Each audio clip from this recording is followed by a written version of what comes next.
Hello again, and thank you for joining us here at 2K Sports. This is Brian Anderson with Hall of Famers Grant Hill and Doris Burke. Allie LaForce, our reporter.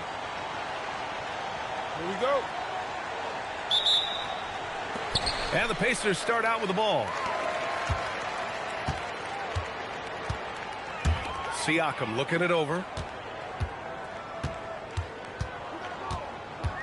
Grant, these are two teams with some of the highest assist rates in the league. Yeah, B.A., and it really goes to show the unselfish attitude they both have. Not to mention how many skilled passers are on both rosters. Kuminga's shot is off. Outside Nesmith.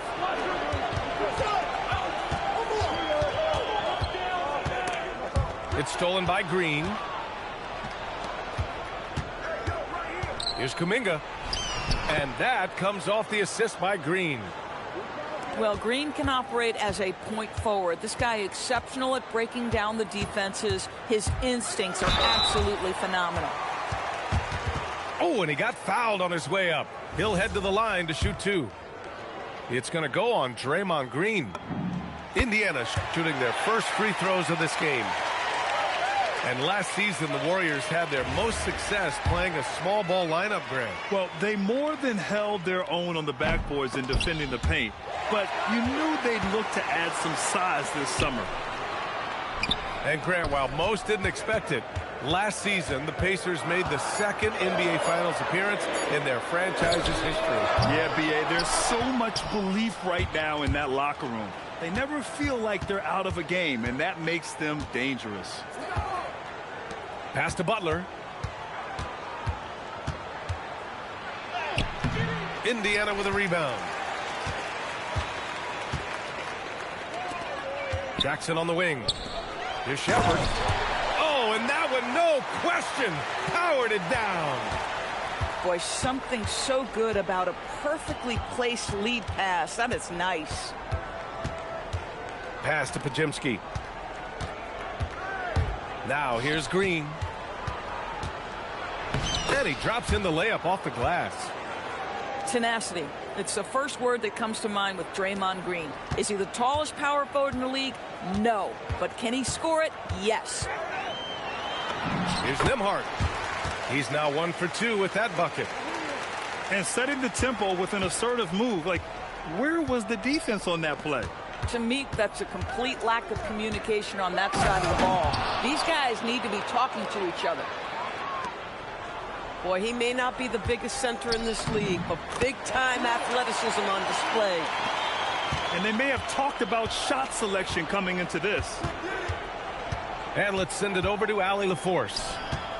Just a bit ago, Rick Carlisle and I were able to chat. He said, let's be honest, Jimmy Butler is one guy we have to be aware of at all times. When it comes to a player who's as versatile as he is, that means the D has to be versatile too. That means showing Butler various looks and various defenders. Back to you guys. Good job there, Allie. Thanks. Well, there's so much you can come to depend on with Draymond Green. Certainly skill in terms of his passing and rebounding and defense, but how about the emotion and leadership as well, guys? Now here's Nesmith. Nembhard outside. Just 4 to shoot. No good on the triple. Here's Curry. And again, no good by Golden State. Indiana leading. Pass to Shepard. Back to Siakam.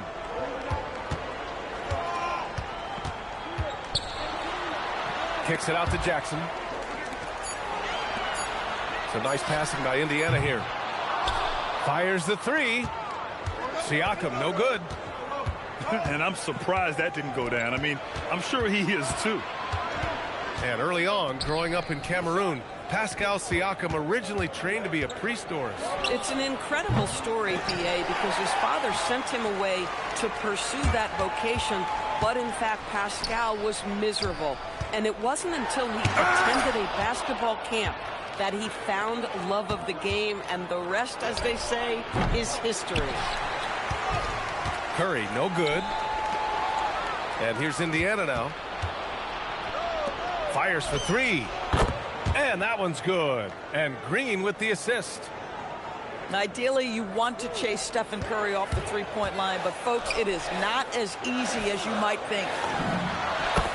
The open shot, Siakam. It falls.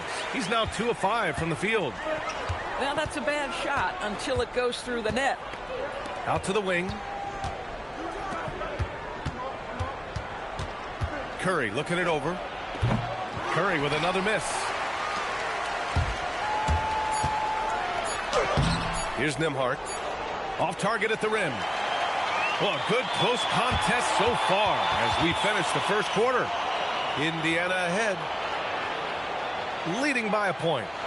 And we'll get things started in the second quarter when we return.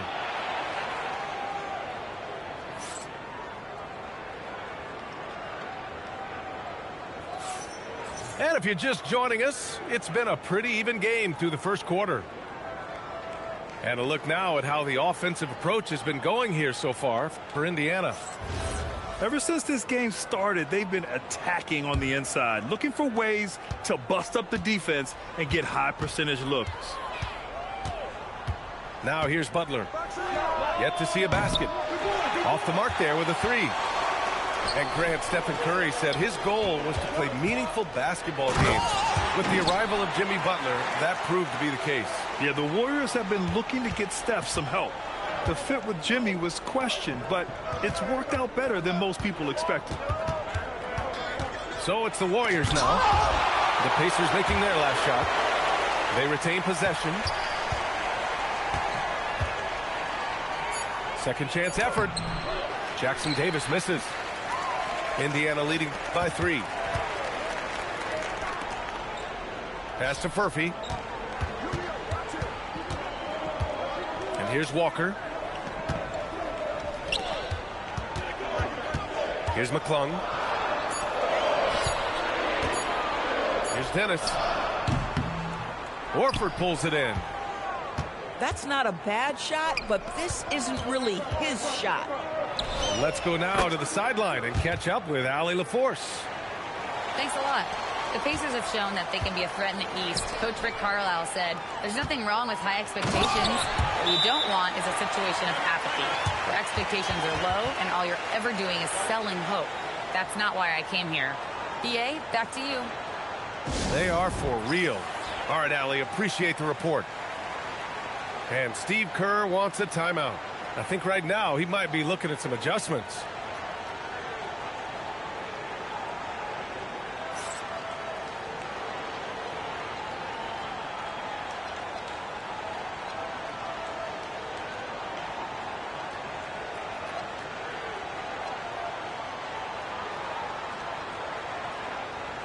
And the Warriors making a change here. And just about a minute and a half has passed here in the second quarter. The three from Curry. And again, it's the Warriors missing. Yeah, no, he usually makes you pay from that range. Nice shot by Walker. Walker's got 4 points now in the quarter. Grant, you are a Hall of Fame small forward, so you know a bit about the position. What's key in excelling at the three? Well, BA, you have to be able to space the floor. We almost never see a 3 or even 4 who can't make threes. And on the other end, lots of times you're matched up with quick guards. Here's Curry. That won't go either for Curry. Indiana leading by 4. Outside Walker. Here's Furphy. That three's off the mark.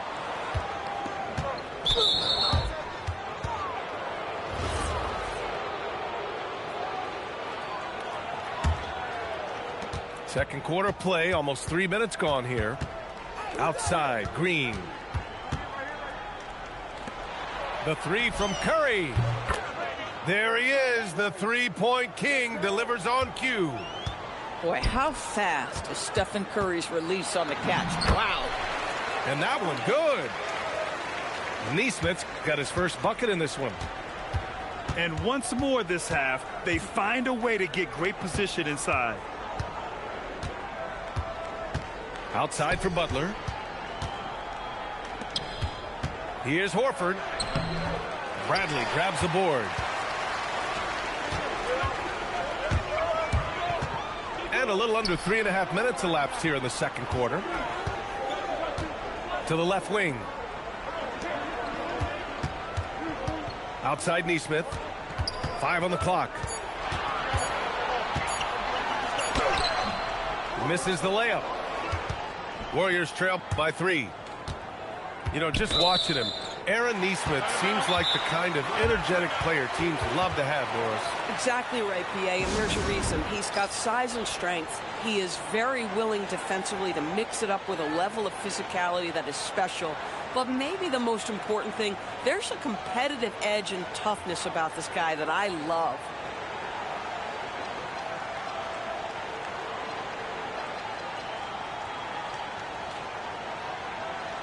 Both teams deciding to change it up. Indiana leading by 3. Nembhard with it. And he goes up strong with a one-handed jam. Oh, not the defensive effort they need to cut into the lead. Boy, good call. You have to at least try to protect the rim. They're just too slow to react. You can't afford to sleepwalk through possessions. What's going on out there?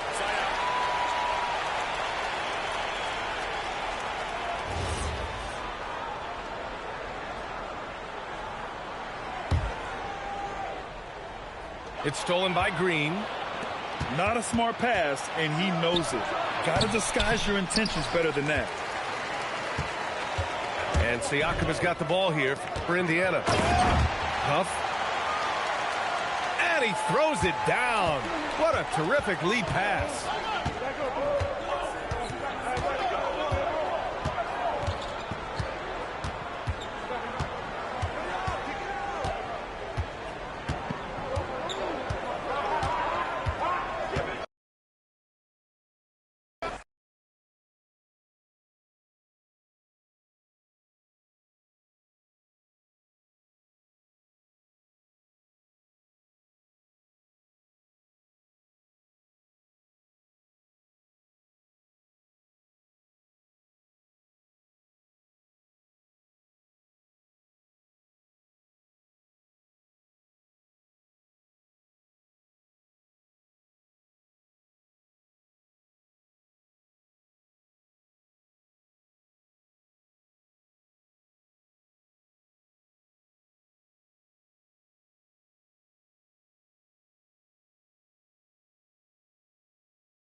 Welcome, everybody, to another presentation of the NBA Live on 2K Sports. I'm Kevin Harlan with Clark Kellogg and Greg Anthony courtside. On our sidelines tonight, reporting Allie LaForce. Here we go. And it's the Knicks to start us off.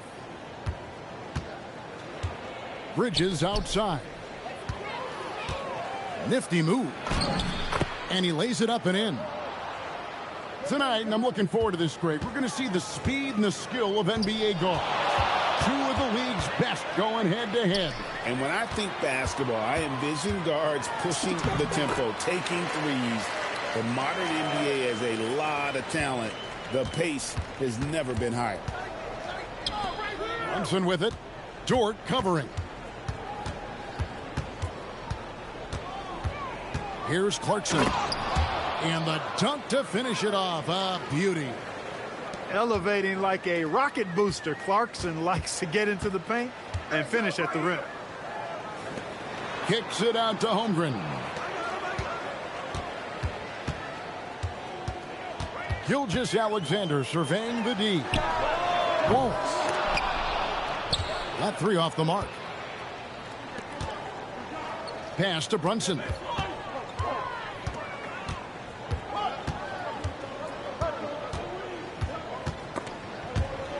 Now Anunoby. Just 5 to shoot. Shoots over Holmgren. The offensive rebound. Now Bridges. He's defended by Hartenstein. Goes back up. And the shot will not go from Anunoby. And Gilgeous-Alexander's got the ball here for the Thunder.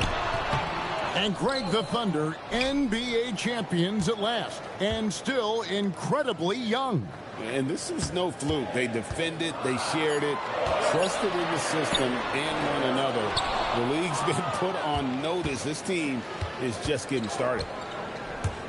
Now here's Brunson. After the miss from Chet Holmgren. Here's Clarkson. Good, and the assist goes to Towns. Clarkson's got his second basket.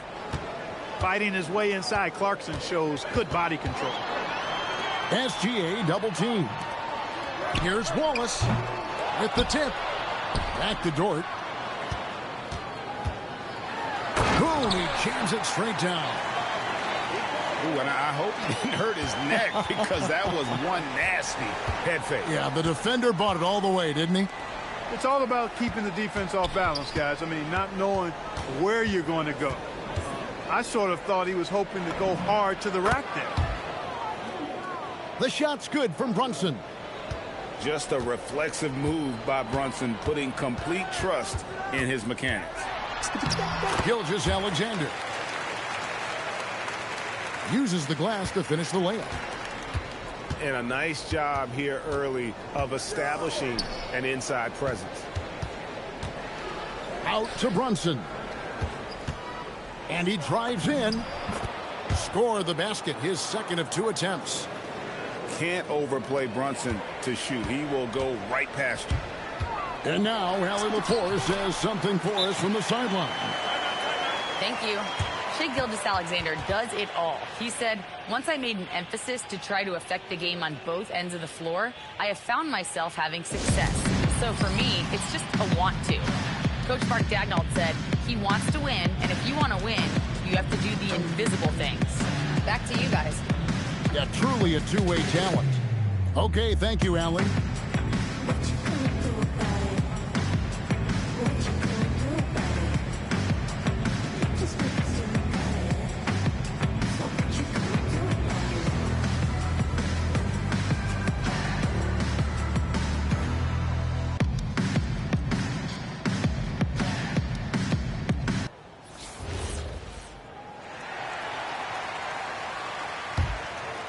The Knicks leading by 3.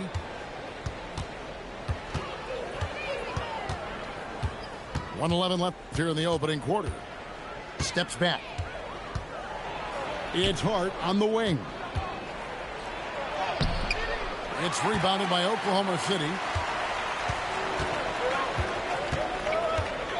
Now here's Gilgeous-Alexander. Pass to Hartenstein. The 10-footer. Robinson pulls it in.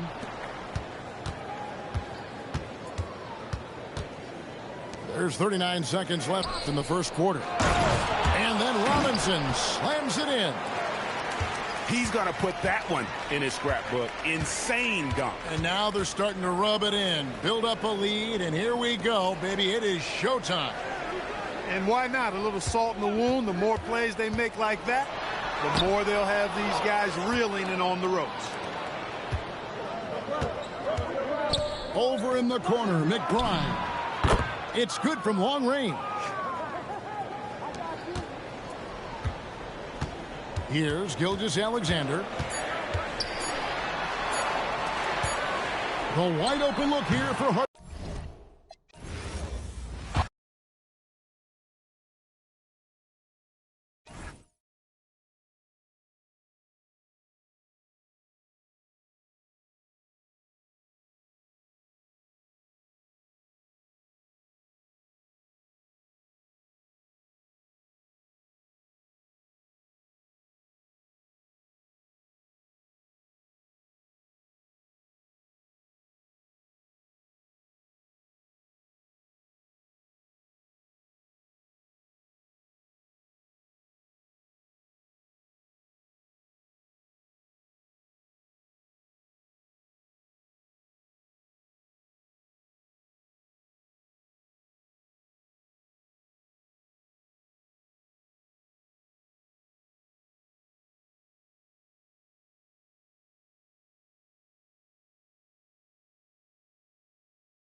Home court advantage goes to the Rockets playing here in Houston. Welcome, everyone. Thanks for tuning in to 2K Sports as we get set to bring you some terrific NBA action. Kevin Harlan here alongside Greg Anthony and Richard Jefferson. And our reporter tonight on the sideline is Allie LaForce. Here's Thompson, and he drives in, and it's Thompson with the jam. Tenacious on the attack. Thompson is fantastic at finding lanes to the basket. And there's the whistle on the shot. Took the foul, shot misses. He'll be shooting 2. And this Clippers team, GA, hanging their hats on the defensive end of the floor. Yeah, a team of veterans who know how to play. Great coaching, and with Ivica Zubac patrolling the paint, it's been a winning recipe. To the middle. Here's Şengün. And Şengün throws it down. Love seeing Şengün go up strong, leaving no room for error with that finish. Harden, no good. Thompson surveying the floor. With the drive. Good D by Lopez. Here's Los Angeles now. It's a 3-point game. Shot by Collins, no good. Over to the wing. Back to Thompson. 3-pointer. And Lopez pulls it down. And here's Leonard. And a missed layup. And now let's swing it over to Allie LaForce on the sideline. I caught up with Houston's head coach earlier. The two-way star Kawhi Leonard was at the top of the coach's mind. He told me we've seen Kawhi win those finals MVPs because at his best, he is as good as anyone in the world. Leonard doesn't just score it, he can also shut down your best wing. It's really tough facing him. Kevin? We appreciate it, Allie. Thank you. The smooth shooting mechanics of Beal on full display, knocking down that J. For 3, a Kogi. Out to Thompson. Smith with a wide open look. The Rockets with another miss. Pass to Leonard. And here's Collins. Oh, he just jams it right over Şengün. Wow! One of the most explosive young bigs we have. Collins quick off the floor and gets creative at the rim. And so the timeout taken here by Ime Udoka. Coach is going to take a few minutes to regroup and go over the strategy.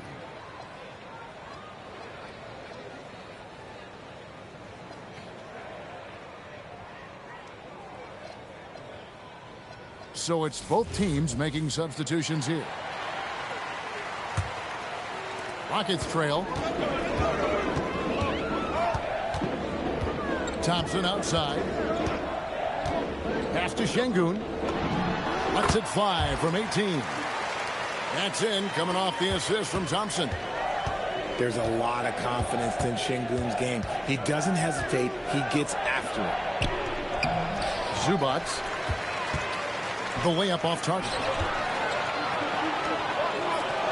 Lets it go from 14. Kawhi Leonard with the rebound. Now the Clippers with it. And Richard, you were telling me before the game, you're a big fan of Amen Thompson. Oh, Amen, he is an elite defender who can guard multiple positions. One of the top athletes in the league, and he's just such an instinctive playmaker. And here is KD. After the three-pointer from Bradley Beal. Back to KD. Just 5 on the clock. And the layup falls. So polished from the interior. Durant is terrific at utilizing his physical advantages down on the block. Outside for Beal.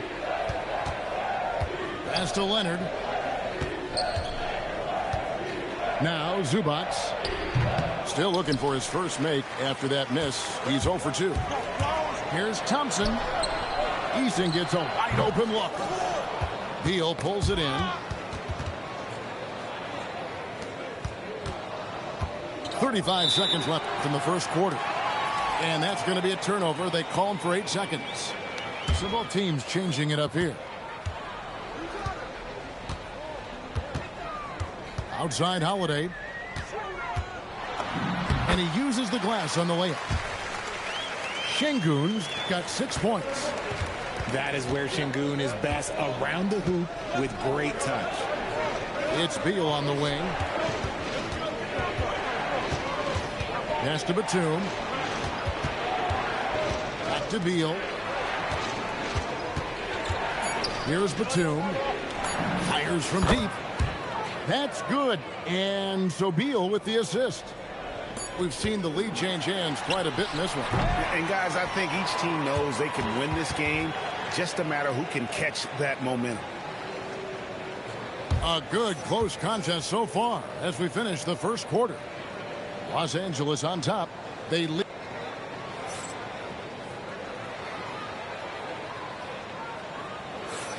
And this has been a fairly close game through the first quarter, and we'll see what happens here in the second. And let's quickly break down the game we've seen from the Clippers. Guys? Well, they used the fast break to generate some easy buckets before the defense could get set. In this league, it is so hard scoring in the half court, so you have to run every time you get the opportunity. And, Greg, these poised veterans really seem to have triggered a shift for the Rockets. At the same time, it's going to be Houston's young talent that determines their future, and they've already shown they can make a major impact. And now, Allie LaForce says something for us from the sideline. Thank you, Kevin. John Collins grew up playing soccer goaltender. He said, quote, "I've always had good hands, but goaltending helped my reaction time, being able to track the ball at fast speeds. It's an important thing for guards to trust the big fella that you can catch and finish." Back to you, Kevin. Terrific report. All right, Allie, thank you for the report. Harden attacking. And out of bounds as the Rockets gain possession. Quarter number 2 with just over a minute gone. Pass to Adams. That's it. He's got 2 made now, and he's shooting 2 for 3. Just focusing on the task at hand, that's all you can do. Yeah, when the game is up for grabs like this one has been, it's all about the attention to detail. They get it back. Here's Harden. Set it up with the fake, but it's offline. Right there, the defender clearly trying to inhibit a fast break. I think that's a transition take foul. In a moment now to quickly take a look at the offensive approach for the Rockets. Well, they're off to a good start getting it inside and scoring at close range. Solid fundamentals so far in this one. The drive by Thompson.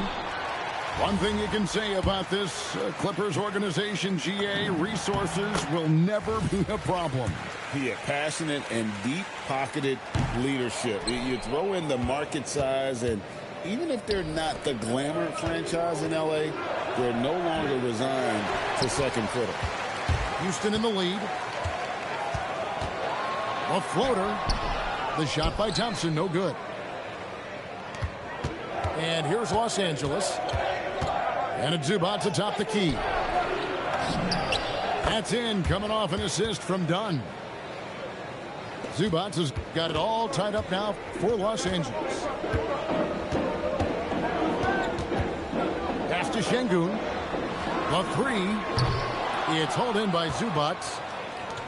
And for those of you just joining us, we're almost 2.5 minutes into the second quarter. Here's Şengün. He has 6. Releases. It's hauled in by Zubac. And, guys, not sure where his head was on that shot. Not what this offense was designed to create. And you couldn't get a better shot off? Like, come on, you got to make the extra pass. Like, being a teammate will go so far in this league. And so the timeout taken here by Ime Udoka. He's going to take a few moments here to check in with his team and regroup.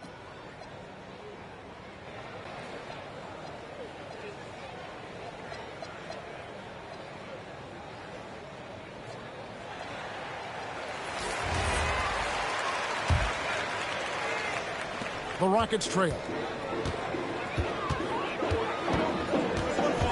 KD looking around. A shot by Thompson, and no one's around. Another miss by Houston. Done outside. Pass to Christie. 6 to shoot. Los Angeles needs to get off a shot here. And there's the shot clock violation. Couldn't get the shot off in time. Greg, you think about the value of those sage veterans on a team, guys that have been around the block, played a lot of years. Why are they so important? Well, a lot of times they'll echo the message of the head coach. And I tell you what, it's also, as a coach, you love having those veteran players because you can trust what they're going to do on the floor. That consistency is really important, not just for the coaches, but the teammates. And I thought that was going to drop. It looked good from here. Shoots it up. Again, Los Angeles. Bogdanovich is a very consistent shooter from the field. He's got great mechanics and can just pepper you with shots. And Thompson gets it to go. I mean, the number of points they've scored in the paint already here is eye-opening. And here we go. Thompson heading to the hoop. And he elevates with a slam dunk, and Brook Lopez did not like that. Rocketing off the deck. Thompson showing that youthful exuberance. Pass to Lopez. It's going to be out of bounds. Los Angeles will retain possession. Both teams deciding to change it up. Here's Leonard. A ferocity inside by Leonard. What strength from Leonard there, not allowing the defense to get the best of it. Pass to Okogie. A 3-ball. Now in the scoring column with that bucket. 1 for 2 this game. You talked about a back-and-forth game. This is the definition. You have to love these kinds of games, scoring-wise, keeping everybody on their toes.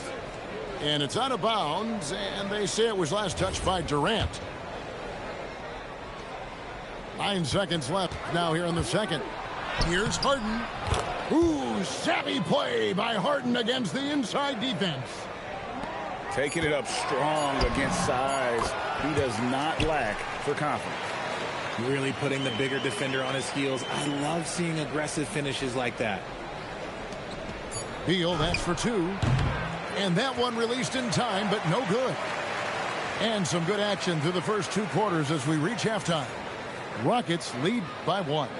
Time now for the halftime break, with the third quarter soon to follow right here on 2K Sports.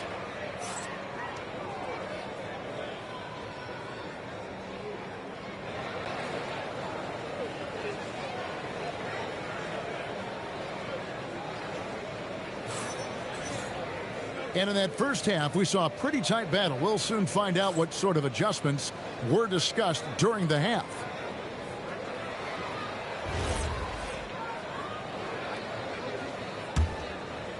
The Clippers trail. Paul surveying the floor. Tipped away. And stolen by Şengün. Here's KD. Daring anyone to stop him. KD. It's a great move, and he catches the defense completely off guard. Yeah, taking him right to the rim. One imagines that might be discussed at halftime. That's going to be on the phone. And here we go with Thompson running it up the court. Attacking in transition, the most consistent way to generate easy looks. Yeah, when you hustle on the break like he does, good things tend to happen. The great Chris Paul. This is his second decade in the NBA. I mean, Richard, it's unreal. Chris is still amongst the best in assist rate. And how about this? At 39 years old, he played in all 82 games. Take a note, young guys. Right now, let's take a moment here to catch up with Allie LaForce on the sideline. Hey, guys. The Clippers last season inaugurating the Intuit Dome after for years sharing an arena with the Lakers. Kawhi Leonard said it helps having a home base for you rather than being a roommate. Coach Tyronn Lue said it feels so good to have a place to call your own and just call home. Kevin, back over to you. And looking to protect it. Okay, thank you, Allie. Free throw drops for KD. Such a unique player. Kevin Durant, pure shooter, incredibly skilled, all at nearly 7 feet tall. Rockets leading by 8. Thompson. A chance there to push it to double digits, but it's off the mark. They could use a big shot here to get this offense going. Too many empty possessions. Right now, they need a basket. And guys, we're going to see a lot of that from this young man. Smith right now beasting. And stolen by Şengün. Nice move.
Hello, basketball fans.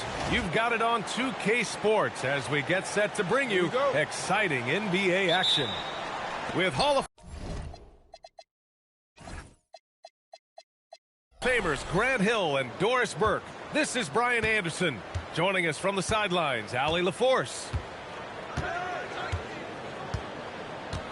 Now here's Booker. Brooks a screen. Pass to Williams. And there's a 3-second call. This one on the defense. Well, one area of the floor where both of these teams really shine is on offense. Oh, yeah. B.A., these two teams can score the basketball. They'll be trying to match each other shot for shot all night long, and we got a front row seat. Williams with the screen. Booker, good. Someone who utilizes that mid-range part of the floor to extreme efficiency, Devin Booker.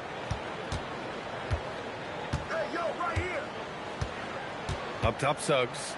Wagner outside. Shot clock at 6. Carter on the wing. And there's the shot clock violation. Couldn't get the shot off in time.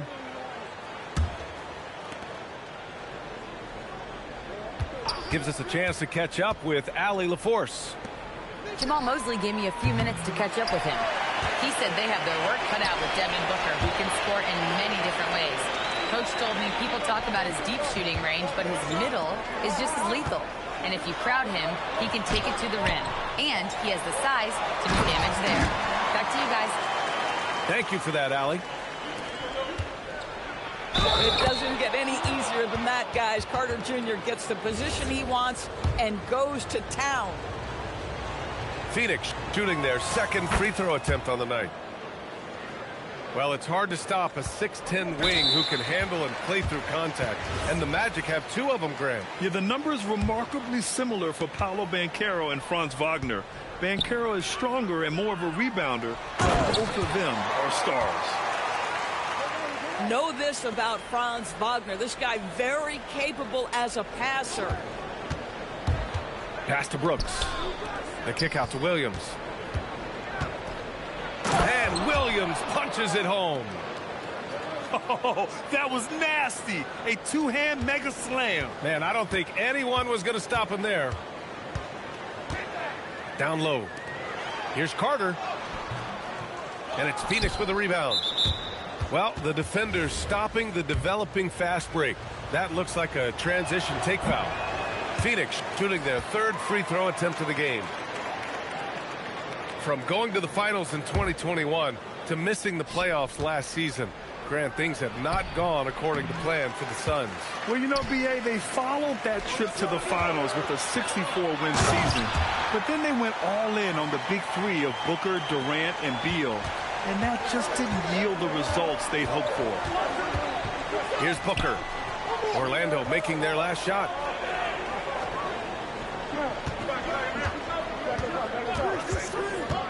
Back to Brooks. Ooh, anticipated the pass. It's a turnover. Here's Banchero. Back to Wagner. And the dunk by Wagner. I tell you, don't be surprised when Franz Wagner gets up above the rim and finishes. This guy loves to attack the basket. Booker, good. I love this approach. Getting him involved early, and it's already paying off. They know that if this guy goes off, their chances of winning rise exponentially. Orlando moving the ball around. Stolen by Booker. In transition, here come the Suns. And it's Green off the drive. And it's hammered home by Green. And that's just outstanding work in transition. Green knowing where he needs to get to in these spots. Wagner outside. Back to Black. The three. Orlando gets it back. Right wing. To the middle. Here's Carter. And he was camped in the lane there. He gets a 3-second call. Phoenix leading by 4. Dunn outside.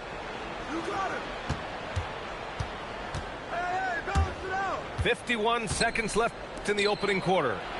O'Neal. 6 to shoot. Outside Booker. Shoots over Isaac. And the shot no good. A bit short.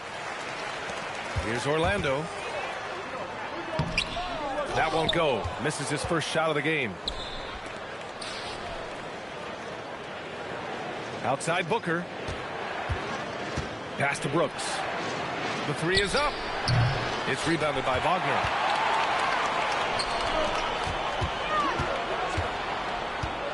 Payne from deep three-point land. No good on the three. Here's Booker. And it falls all over the rim and in. Booker's got 7. Now, this is a guy who wants to score, so don't let him catch a rhythm.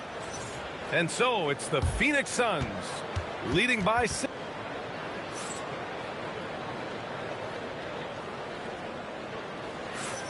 And for those of you just tuning in, second quarter action is where we are.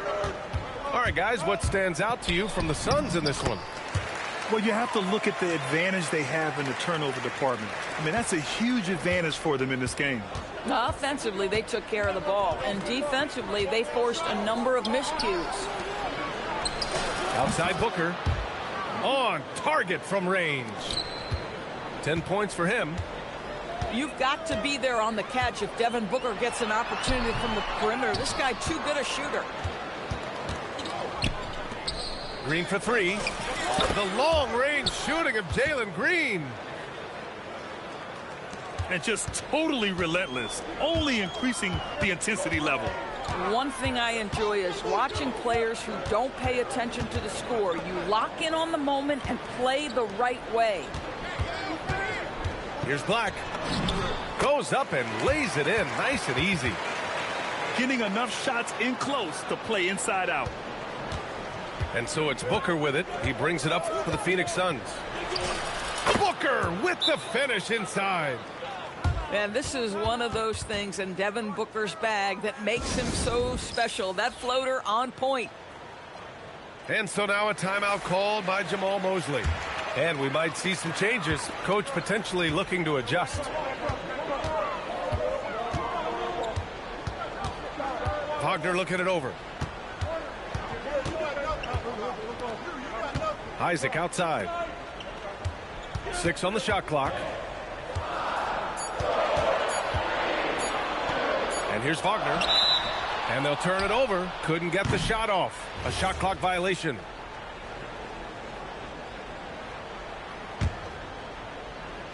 The Suns lead by 10. Well, after the Magic traded away Dwight Howard back in 2012, seems like they spent about a decade in limbo, Grant. That's so true, B.A. And once they finally committed to building through the draft, the turnaround was pretty rapid, showing the upside of drafting and developing from the ground up. Let's go now to the sideline and catch up with Allie LaForce. Well, the Magic are building something. Paolo Banchero said, quote, "It's been a long time coming. The fans have been waiting for the Magic to be good and to be challengers, even contenders. There is a lot of excitement in the city right now. We're just building and feeding off of that. Back to you guys." They've got their fans fired up. All right, thank you, Allie. Tipped. Right side, Bain. Isaac outside. Pass to Bataze. And he'll draw the foul. He'll head to the line for 2. Grant, you are a Hall of Fame small forward, so you know a bit about the position. What's key in excelling at the 3? Well, B.A., you have to be able to space the floor. We almost never see a 3 or even 4 who can't make threes. And on the other end, lots of times you're matched up with quick guards. Here's Booker. Booker with the touch. Yeah, Booker welcomes this offensive responsibility. Very capable of carrying the load. And the ball out of play. The Suns will have it.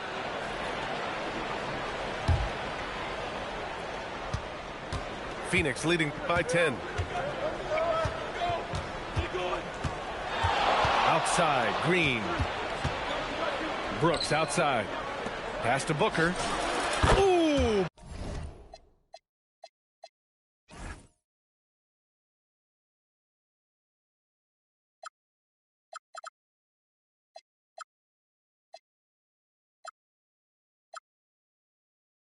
Booker doing Booker things.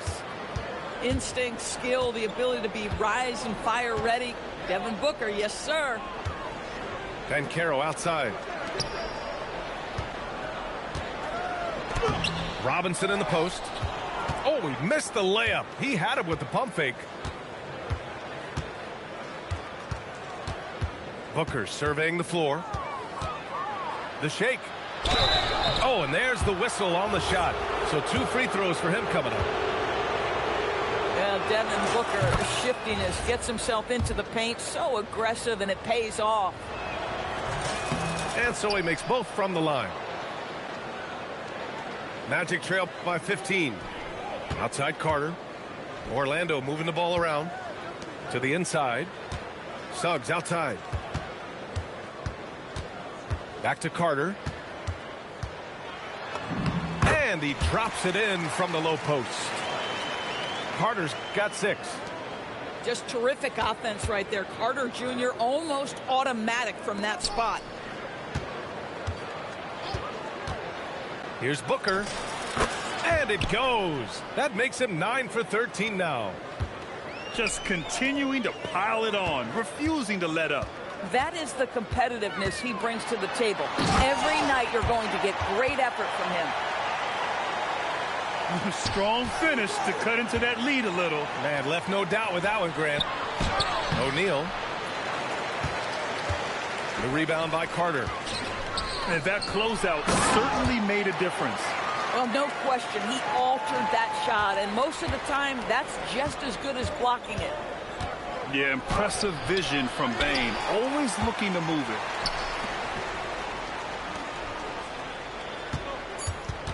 Carter on the wing. With the teardrop. Devin Booker. He's feeling it tonight. He's been the driving force for the Suns. An insane quarter. No one could stop him. We'll be right back after this word. And with the second half upon us, we'll find out if this game becomes the rout that it's threatening to be. And it's Wagner off the drive. Wagner draws the double. Right side Bain. Suggs outside. Fires the three. Drains the triple. Boy, if Suggs is knocking this shot down consistently, the spacing will open up. Richards with a screen. Inside. And the layup is good after a nice lead pass.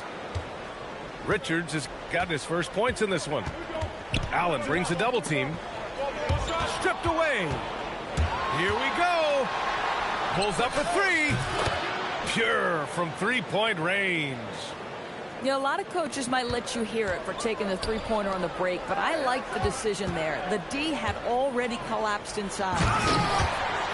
And it's slammed in by Carter. Boy, he may not be the biggest center in this league, but big-time athleticism on display. Pass to O'Neal. No one near him. Richards' shot is off. And so it's Banchero who brings it up for Orlando. 11-point game. Boy, when you look at the 6'10" Franz Wagner, what you love is the skill set. It is tailor-made for today's NBA. He can stretch you from deep. He's not afraid to mix it up on the glass. You love it. And so now a timeout called by Jamal Mosley. He'll take the opportunity to regroup.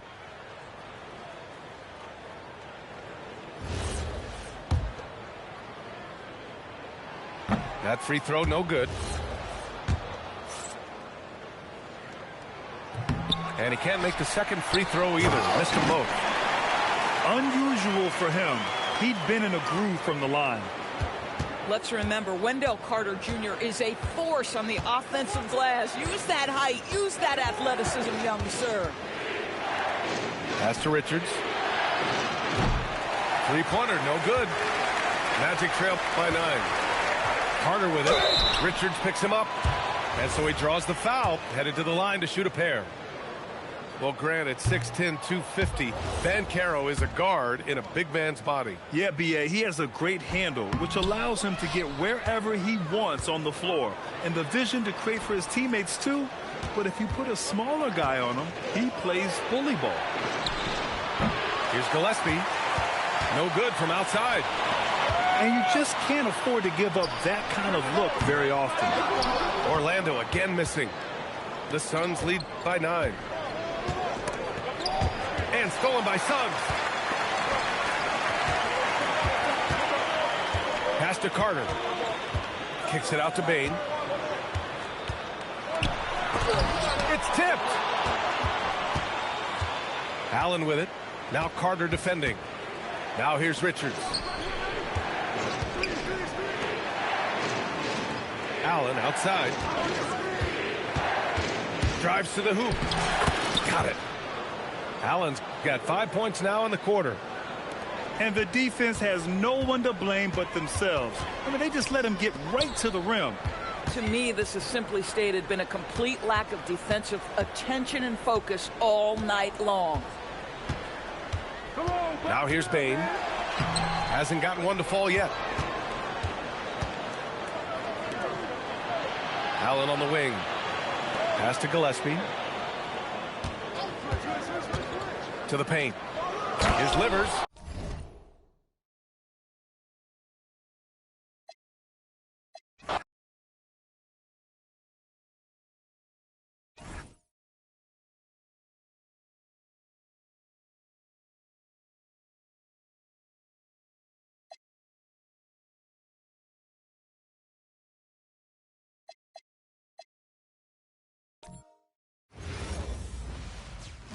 Welcome, everyone, and what a game we have for you tonight as we get set to bring you NBA action on 2K Sports.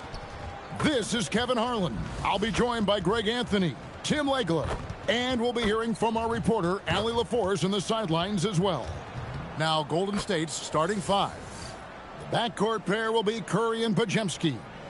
Kuminga steps in at the 4 with Green sliding up to center. And it's Butler in at the 3. And for Indiana, Siakam and Jackson make up the inside pair. Shepherd out there with Nembhard. And it's Nesmith in at the 3 spot. Greg, we've got two teams that boast some serious firepower off the bench. And that depth makes each team more difficult to defend, more unpredictable. Both sides have a lot of guys who can step up on any given night. Here's Shepard. Back to Jackson. It's good. He makes his first shot of the game. Yeah, that's a good way to start the game. Nice inside bucket right there. And there's the whistle. Illegal screen. And he quickly picks up his first foul. That's something to be aware of.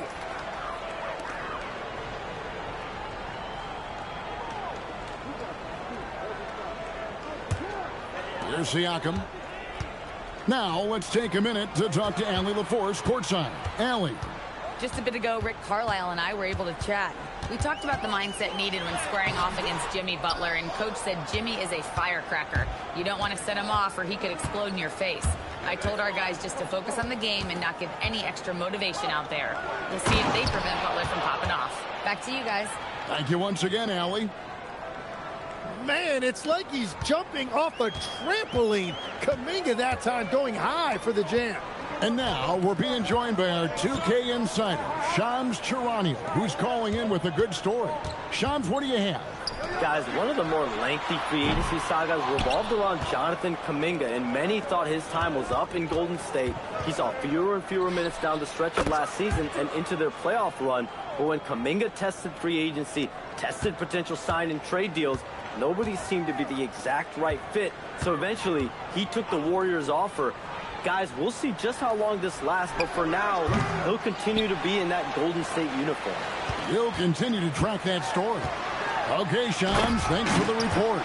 That's what he gives you, a big-time presence on the glass. And you know what, Greg? Once he gets his hands on it, he's not even thinking about kicking it out. Well, defensively, you've got to put a body on him. That guy will ruin you on the offensive glass. Pacers have gone 2 of 5 here, making 40% so far to start out the game. Here in the first, just under 2.5 minutes played so far. Here's Nembhard. And the rebound goes to the Warriors. The defense doing just enough there to affect that shot. Podziemski finds Curry. Pass to Kuminga. Back to Curry. And the Warriors, another 3. Well, defending Curry before he catches the ball is so important. He's got such a quick release. Neesmith, the pass to Siakam. The 15-footer, good. He's an absolute beast to deal with for the defense. Sometimes he can even leave you feeling helpless. Here's Butler, and he uses the glass on the layup. And you see him flexing a little bit after that finish. Butler just shrugging off the defense. And first quarter, we're about 3.5 minutes in. And it's Shepard missing. And so it's Butler with it. He'll bring it up for the Warriors. Driving in. And a missed layup. Well, coaches really appreciate when guys defend with that kind of effort. Just a fantastic job protecting the rim. Siakam, that's good. And wiry strong. Siakam just snakes inside and makes a nice play off the contact. And despite all the accolades, GA, is it possible that Pascal Siakam is underrated? Absolutely. Spicy P is one of the best two-way players in the league. Exceptionally versatile, and his impact goes beyond his impressive stat line. Yeah, this quarter has just been a struggle for him offensively. Outside, Kuminga. Outside, Curry. And that one clearly a foul. Gets the whistle, and 2 shots coming up. It's going to be on Isaiah Jackson. So, GA, when you think about Steph Curry's legacy, he changed the way the NBA game is played. Man, it is hard to find a player who's had the impact of a Steph Curry, making us rethink what is possible. Curry's endless range has really inspired a generation. And so Steve Kerr starts to call a timeout. He's ready to talk things through with them.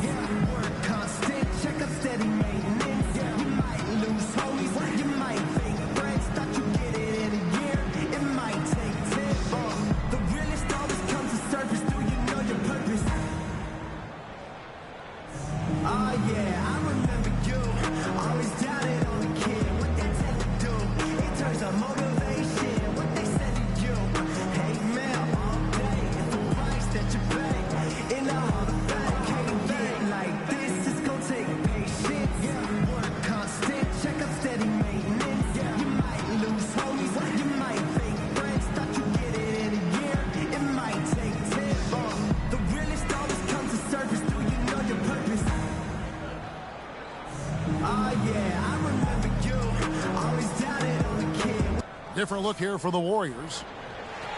Here is the 2K leaderboard with last season's top passing teams. In third, the Pacers. The Warriors, fourth. Both teams really good at passing the basketball. You look at the numbers from a season ago, very unselfish.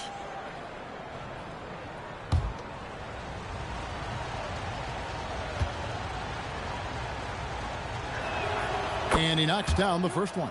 Certainly one of the most intriguing parts of a new season, Tim, seeing which rookies have hit the ground running, have picked up and not missed a beat. It's such a difficult adjustment, Kevin, when you get into this league and you see how fast things are happening, how big everybody on the court is. The window's very tight to make decisions. Very difficult to predict who is going to make that transition the fastest. What was the one thing for you, size or speed or a combination of each? For me, it was how quickly the shooting lanes closed up. You had much less time to make a decision of when to shoot, when to pass. That, to me, was the biggest transition. Here's Dennis. His last outing, he had 8 points. Siakam. It's hauled in by Jackson Davis. Well, his poor shooting hasn't helped them much, but you can't point the finger solely at him for why they're behind. Curry, wide open, makes no mistake on the open jump shot. Curry's got 10. Well, just keep feeding him. He has been lights out. Pass to Nembhard. Now, here's Siakam. Pocket 6. Shoots. Here's Nembhard. Walker with his screen for Nembhard. Now Walker takes the 3. Hits it from three-point range. That's just a smart play right there. The right pass to a ready shooter. Curry with it. 10 points for him.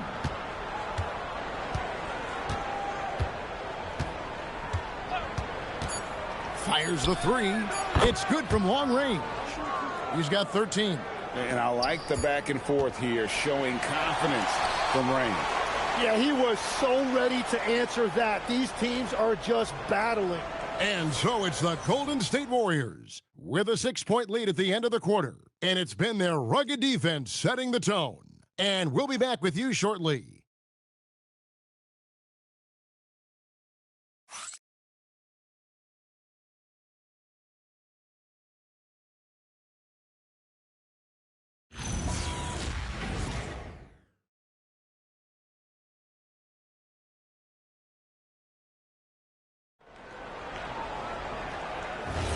And if you're just joining us, we've played through one quarter in this one.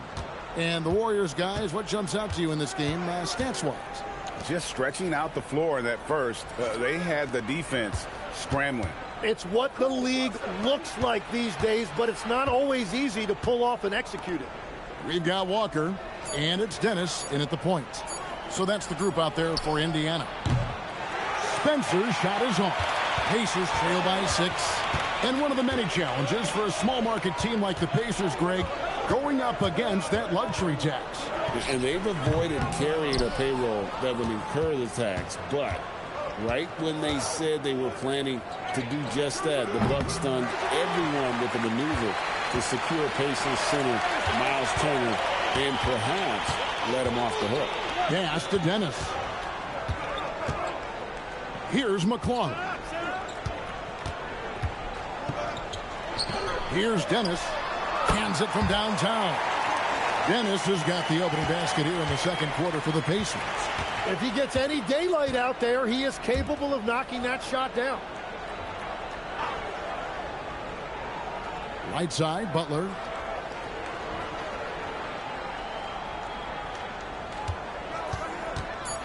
Pass to Spencer.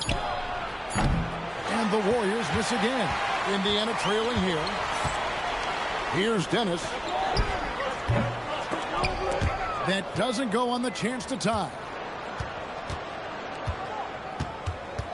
Healed outside. Puts up a deep 3.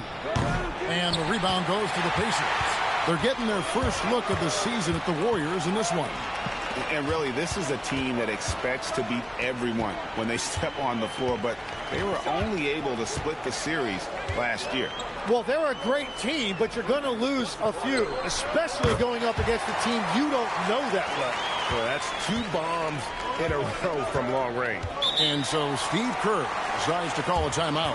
This now will give him a chance to discuss some potential changes.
This is the list of last season's top shooters from the charity stripe. These guys were practically automatic.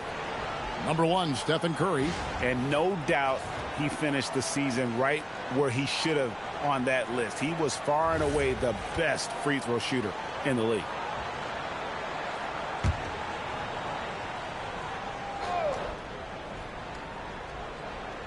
And here in the second quarter of action with a hair under 2.5 minutes played so far. Green dishes to Kerr. There's the 3. It's rebounded by Nesmith. Nesmith has got his 4th rebound in this one. Right now, let's take a second to catch up with Allie LaForce on the sideline. Well, the Pacers are moving as one. Coach Rick Carlisle said the thing I love about this team is that we're a true team. We're a group that needs each other. We work at communication. We're collaborative. We make sure our guys have a voice, and we're all in it together. Back to you guys. They win by committee. Thanks so much, Allie, for the report. And here are the Warriors now. The Pacers making the shot. Sinks the three-pointer. He has created some terrific opportunities for himself and really made the most of it. Now in his late 30s, Steph Curry, Tim, continues to be a dominant force. Well, his conditioning is on a world-class level, Kevin. He's never been one to beat you with his explosiveness, so his plan is just to outlast his opponents. Just 2 to shoot. The 3. Dennis misses. The Warriors leading. Butler finds Podziemski. There's the drive. Shot's good by Green. Green's got his first basket of the night. Man, can you always depend on him or what to lead you to the right place with that pass? Money. And so the timeout here taken by Rick Carlisle. He's going to take a minute here to get things straightened out.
The Pacers making a switch here. Nembhard's checked in. Al Horford's checked in for the Warriors.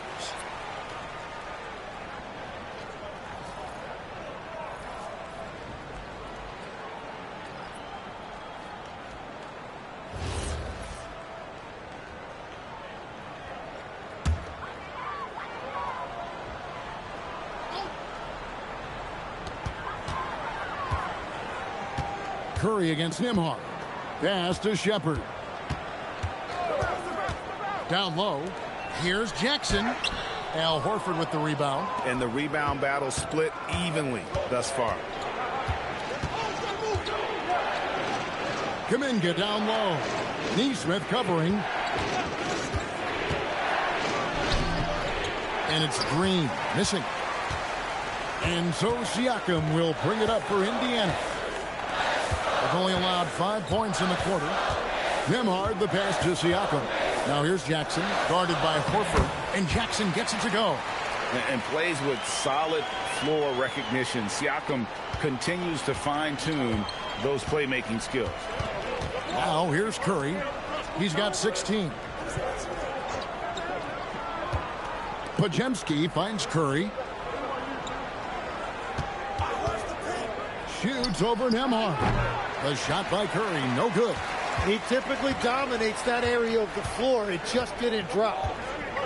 Jackson setting the pick here for Shepard. Pass to Jackson. Some nice passing here by Indiana. And the dunk by Jackson. And he shows us all what the breakaway rim was invented for. Can you believe he almost brought the whole thing down by hanging on that long? Now here's Horford. Still without a basket. Curry with the bucket. And what a huge performance for him. I mean, he drained 3 three-pointers in that first quarter, and he's got 2 more here in the second. Jackson with the screen. That one is good. He's only missed 1 shot of his 6 taken on the floor. And there's a pattern starting to take shape here. They're working it inside and getting good shots from close range. Curry deciding where to go with it. And the Warriors, another 3. And guys, he's been a one-man air raid coming at them time and time again. This defense is trying to stay connected to him, but he is on a mission. It's been all about Stephen Curry for the Golden State Warriors. He's raised his 3-point total to 6 now. A lot of points from beyond the arc. We'll return shortly.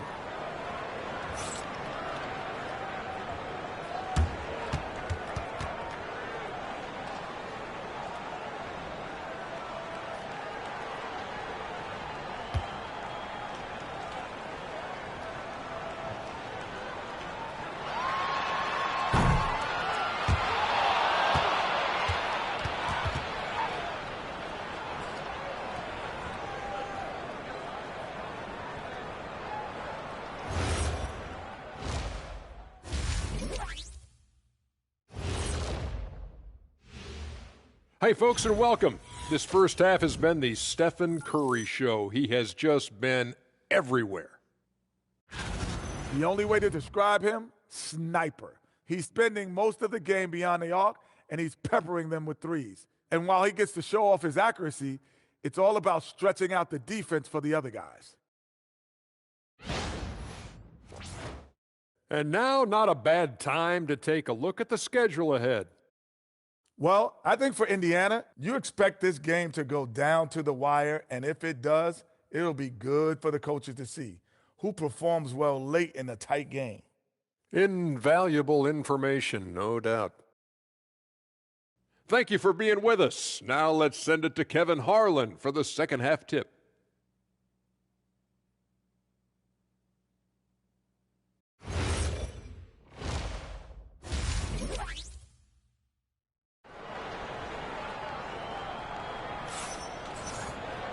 We've got second half action for you, and if the next couple quarters are similar to the first, this one could go down to the last possession. Curry has been sensational. Yeah, and through the first 2 quarters, he has been the offense for this team. Well, and I expect they're going to continue to lean on him as we continue in this game. Why not? The way he's playing right now offensively. You see a lot of pick and rolls, but you also, Greg, hear about inverted screens. Can you explain to the viewers what that means? Yeah, that's where your guard actually is the one setting the pick for the bigger player, and having little guys who are willing to put their body on the line. You think of a Steph Curry, a John Stockton, two of the best to ever do it. So for the Golden State Warriors right now, the backcourt pair will be Curry and Podziemski. Kuminga steps in at the 4 with Green sliding up to center. And it's Butler in at the small forward. Now here's Butler, back to Curry. Green with a screen on Nembhard. Curry can't get it to go. Pacers trail by 5. Nembhard the pass to Jackson.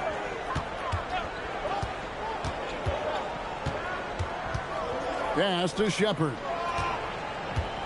5 on the clock. Here's Nembhard, guarded by Curry. Puts it up from 12. The Warriors pull it in. Next matchup, they'll be home against the Suns. That game is the first and last of their homestand. Outside Butler. And here is Curry. Green with a screen for Curry. Three-pointer. The rebound by Shepard. And Indiana shooting for the game at 42%. In GA, we know Coach Steve Kerr has been up front. In order to win, the Warriors need to take and make a lot of threes. Well, it's the superpower of their best player. And the arrival of Jimmy Butler has provided some balance. But threes are still their best bet. Here's Podziemski. No scoring in this one.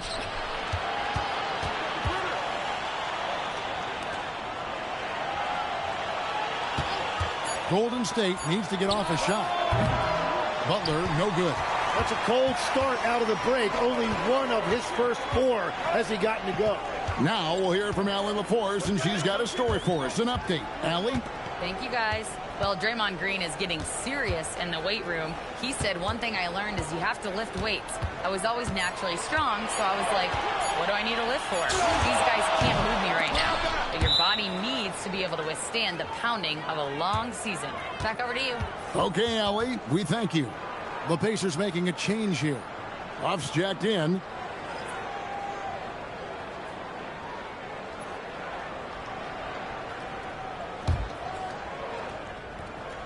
Just over 2.5 minutes gone by here in the second half. Outside Butler. From deep. And the Warriors miss again.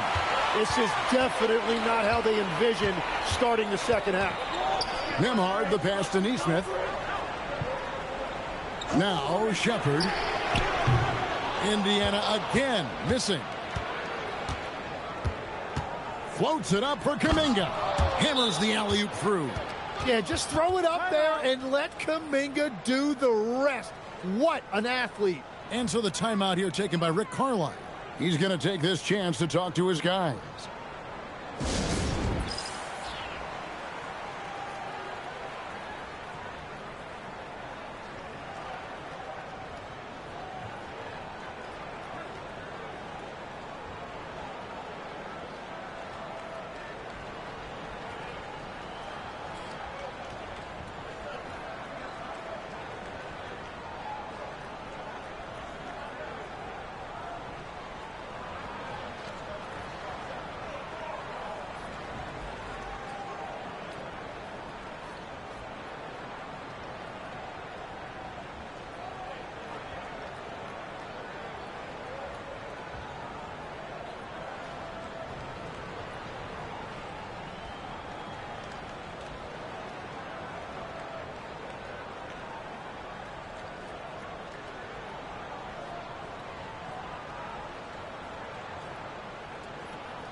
Taking a look here at the numbers for Curry.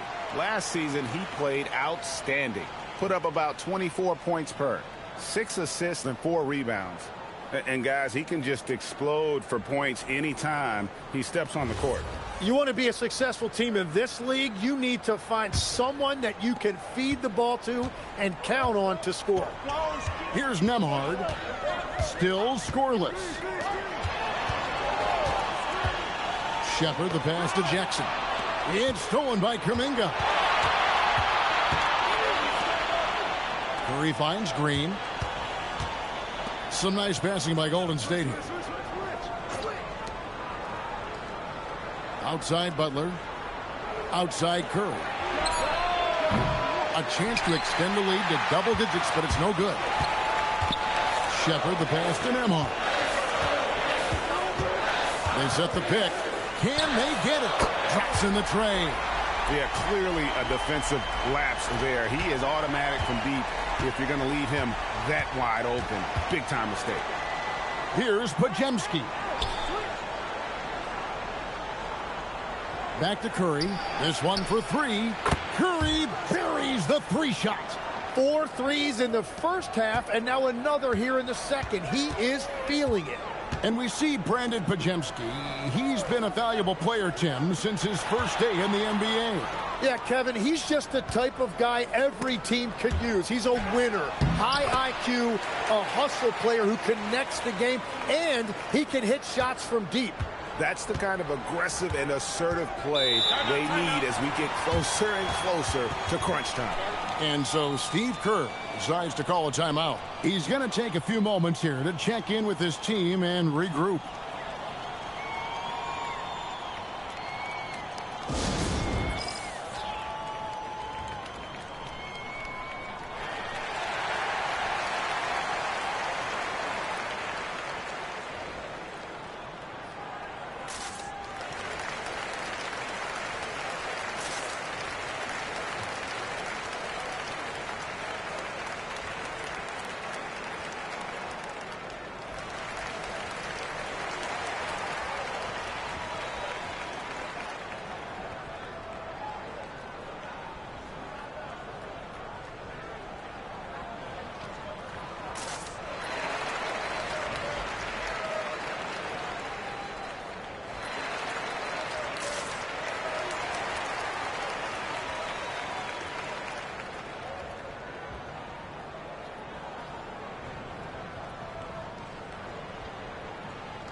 And the Warriors with a completely new 5 on the floor. Let's use this break for a quick look at the squads that really made it happen on the fast break last season. The Pacers in 5th.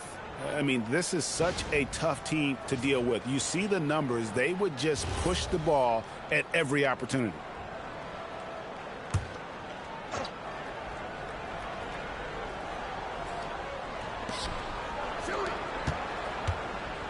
Now Moody. Outside, Horford. Pass to Hield. 5 to shoot.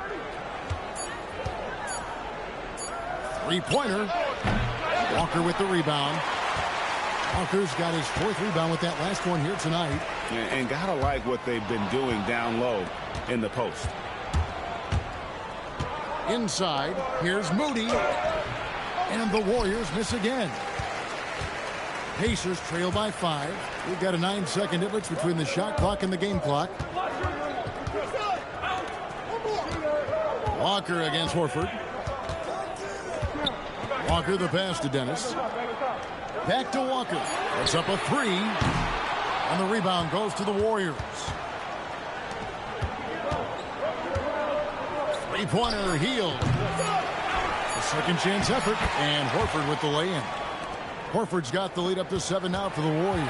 And so it's the Golden State Warriors bringing the quarter to a close with a 7-point lead. A good size advantage, and they'll look to increase it. Don't go anywhere. We'll be right back.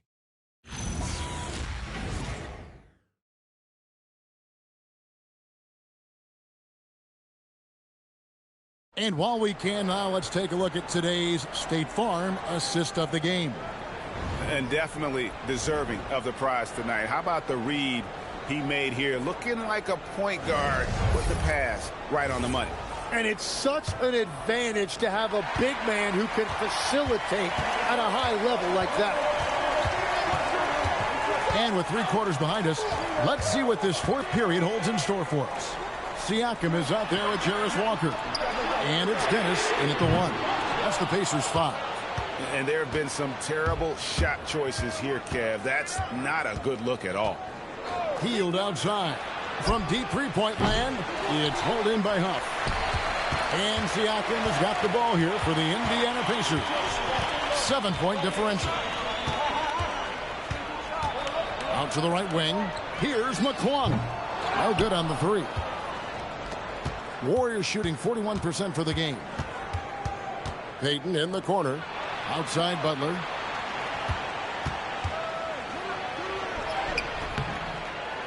Misses in close. Not his best game, but they're still getting it done collectively. Here's Huff, guarded by Horford. Huff passes to Walker.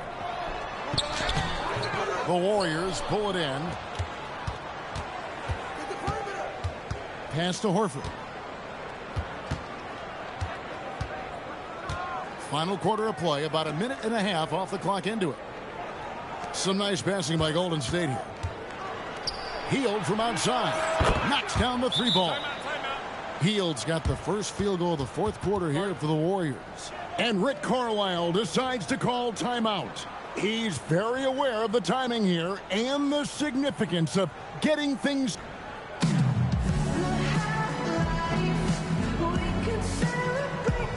Jackson, he's checked in for Indiana.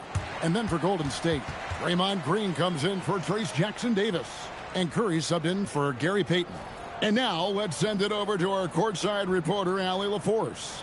Hey guys, during that last break, I heard Rick Carlisle as he talked with the team. They took a laid-back approach to the huddle, telling the team everyone thinks this game is over, so just go out there and let it rip.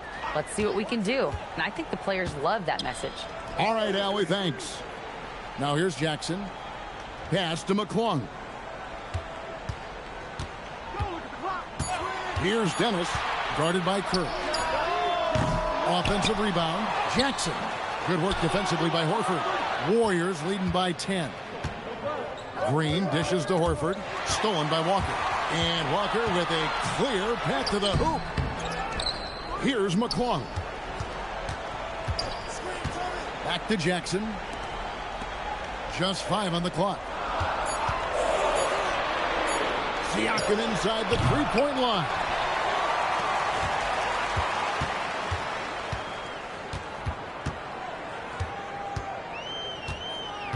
Indiana needs to get a shot off. And here's Walker outside. And the rebound goes to the Warriors. Horford's got 6 rebounds in the game. Outside, Green. Fourth quarter keeps moving right along. 3 minutes gone so far. Curry fires. Green from outside. So, Tim, I'm sure it's hard to pick one, but who would you call the most underrated player right now in the NBA? I think it's Pascal Siakam, and I have felt that way for a few years. I just think you're talking about someone who has great energy, plays both ends of the floor, and is a matchup nightmare because of his versatility. And began kind of in oblivion. He had to play some time in the G League and work his way up. Became the most improved player in this league.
Both teams will make substitutions.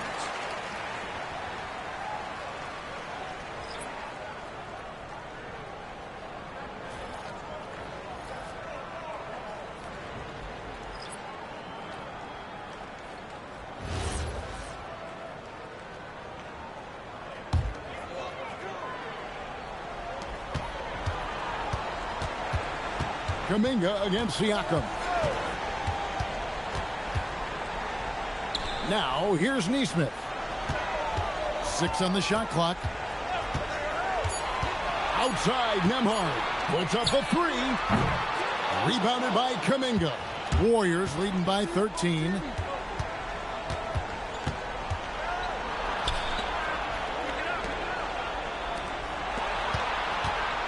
Here's Green. Shoots the 3. Doesn't get that one.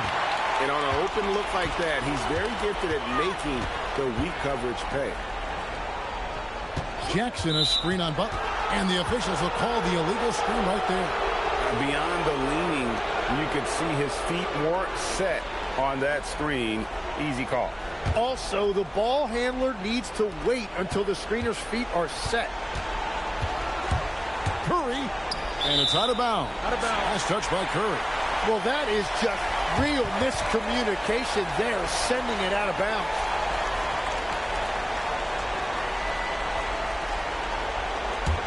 Pacers trail by 13. And here is Siakam. Jackson a screen on Kuminga. Butler with the rebound. Well, the defense should consider themselves lucky there because he's not usually one to miss those kinds of looks. Now Curry puts it up from deep. Oh, he hits the deep 3. And this is going to end in a lopsided victory. I love the tenacity and aggressiveness as well as the ability to close. You really got to give it up here for the Warriors. And the big difference here was accuracy from three-point range. And once they started sinking shots, it really stretched out the D and created other opportunities. And anytime they got space, they seemed to just knock down another triple. And it'll mark their 4th win on the year. Actually, their 5th win on the year. And so they'll take the first game of the season series, a team they'll only see twice. They're certainly happy to start it off with a win. And one of the key components to this victory, if not the biggest, was the incredible performance for Stephen Curry. Yeah, he was just laser focused in that game. It got to the point where you just knew if he shot it, it was going in. Here's Kuminga after Indiana gets the 3. Now Curry. The response triple. Answers back. Saw the opportunity to put this away, and you could see the killer instinct take over. They are playing with so much confidence. They've been clutch all the way around. Now here's Jackson.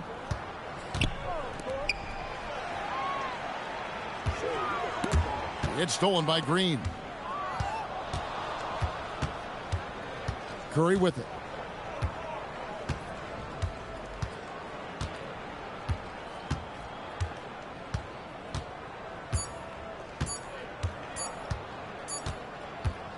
So we see the Warriors taking the game here. A resounding victory for them. And Greg in enemy territory, no less. And that's exactly right. But with the way they controlled the game and just completely took the crowd out of it, that's how to get it done on the road. So let's go courtside where Allie LaForce is standing by with our player of the game. Allie. Thanks so much, Stephen. A big-time victory tonight. What aspect of this win pleases you the most? It was a full team effort. Obviously, you look at the stat sheet, but the little things I'm talking about that we did to win the game tonight are huge. And that's when it's winning time, we showed up, and that means a lot. It's got to feel good to see it come together. Thanks so much. And as always, Allie, thank you so much. And that'll wrap it up, folks. For Tim Legler, Greg Anthony, and Allie LaForce, I'm Kevin Harlan. This is the NBA on 2K Sports. And as we leave you, we give you our player of the game, Stephen Curry.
Welcome to 2K Sports, everyone. We have some exciting NBA action coming up. This is Brian Anderson, Coach Stan Van Gundy, and the Hall of Famer Grant Hill here with me at the table, and Allie LaForce reporting from the sidelines. Looking at the starting five for the Minnesota Timberwolves. McDaniels at the 3 with Randall at the 4. Mike Conley out there with Dante DiVincenzo. And it's Gobert in at the pivot spot, manning the middle. And for the Hornets, Miller at the 3 with Bridges at the 4. Ball is joined in the backcourt by Knipple.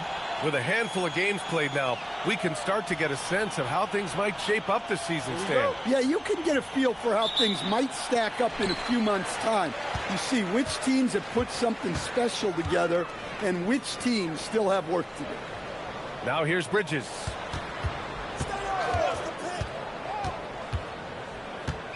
Ball outside.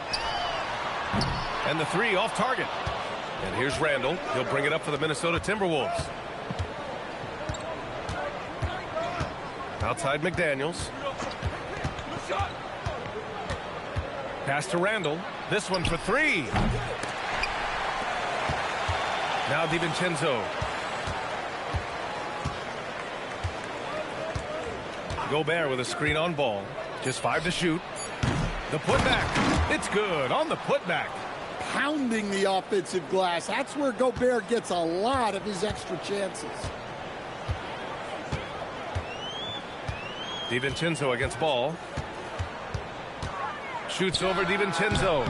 Ball no good. Well, I'm surprised that didn't fall for him. We know that's a shot he can hit, and there wasn't much resistance either. Good ball movement here by Minnesota. Randall deciding where to go with it. And it's Randall with the jam. Wow. Randall with a fantastic dribble move. We're seeing why teams use him as a point forward. When it comes to Randall, he's had doubters over the years, Stan, but his talent's undeniable. Yeah, B.A., look, there's no questioning Randall's ability to score and rebound down low. And his post-passing gets overlooked sometimes, too. Emphatic finish by Randall. I love when he's forceful around the hoop. All right, let's check in with Allie LaForce. I caught up with Coach Charles Lee. Unsurprisingly, the conversation turned to Rudy Gobert. Let's be honest, he's scary, Coach said about the 7-footer.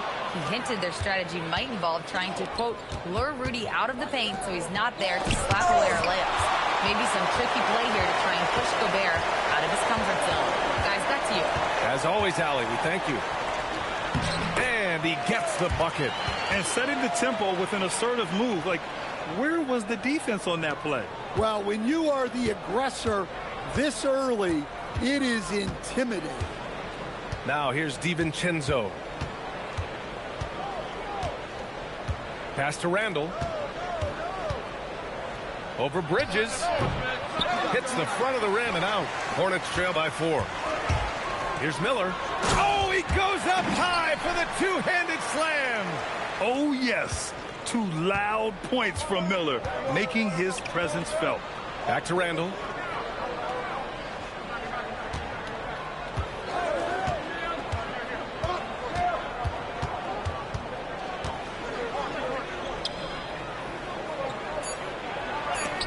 Got a piece of it, and they get it back. McDaniels can't hit. And the shooter had very little space on that attempt. There's no air space there whatsoever. That's as close as you can get without foul. Here's Knipple. Still without a bucket. 3-pointer, Bridges. Rudy Gobert with a rebound. Gobert's got 4 rebounds in the game. Randall can't hit. Well, you can tell he's forcing things a bit at the moment. He's been trying to get it going, but this hasn't been his quarter.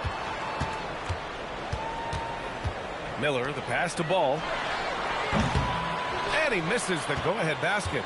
I can't believe he missed that 3. Regardless, that's not a shot the defense should be giving him. Here's Randall. Outside Conley. Off the mark there with a 3. And this is year 2 for Coach Charles Lee at the helm of the Hornets, Grant. Yeah, B.A., a long-time assistant. He knocked on plenty of doors before finally securing the lead role. And that determination to break through, something he's looking to impart to his young roster. Now here's Randall. 33 points last game. Pass to Gobert. And out of bounds. Charlotte will have it. A quick break, and we look at our 2K leaderboard for three-point shooting last season. Fourth, the Timberwolves. Well, their approach to shooting was phenomenal.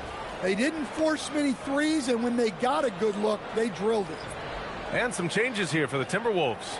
Clark is checked in for McDaniels. Shannon comes in for DiVincenzo. Charlotte trailing. Ball surveys the floor. Bridges passes to Sexton. Pass to Connaughton. Clock at 6. The three from Ball. He buries it from 3. The young fella. Ball getting more and more comfortable from the corners. And so it's Conley who brings up the ball for the Minnesota Timberwolves. And this is the first season matchup for them against this Hornets team. And somewhat surprisingly, the club split their 2 meetings last year. Yeah, these non-conference matchups are a good measuring stick for a team. Taking on less familiar opponents can tell you a lot. Ball no good. He is really scuffling this quarter offensively. Perhaps a little frustration setting in.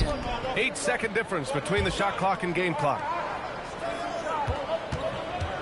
Here's Randall. And the rebound goes to Charlotte. They couldn't put the pieces together, losing their last matchup with Orlando. In this league, you have to stay active at both ends of the floor. I thought their lackluster defense was the difference in the game. Yeah, poor communication at the defensive end. Many of the rotations were late. Well-placed pass in the hands of a guy ready to attack. So at the end of 1 quarter of play, still a close game. The T-Wolves on top, up by 3.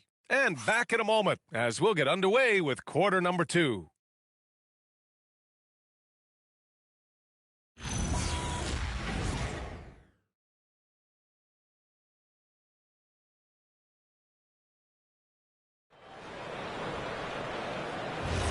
And getting it going again here in the second quarter. Fairly close game so far. All right, let's quickly break down the game. What we've seen so far from the Timberwolves, guys. Well, it's simple. Rebounding made all the difference in the first quarter. They really got after it. Hey, look, it's simple. More rebounds means more possessions, and that's clearly been their priority. They've got Pat Connaughton, Trey Mann out there with Colin Sexton. Then it's Mason Plumlee, and it's Salon in at the 4-man spot. That's the group starting the second quarter for the Hornets. Time now to hear from our reporter, Allie LaForce. Thank you, guys. Chris Finch getting buy-in from his players top to bottom. Anthony Edwards said he's such a great coach and just a likable person.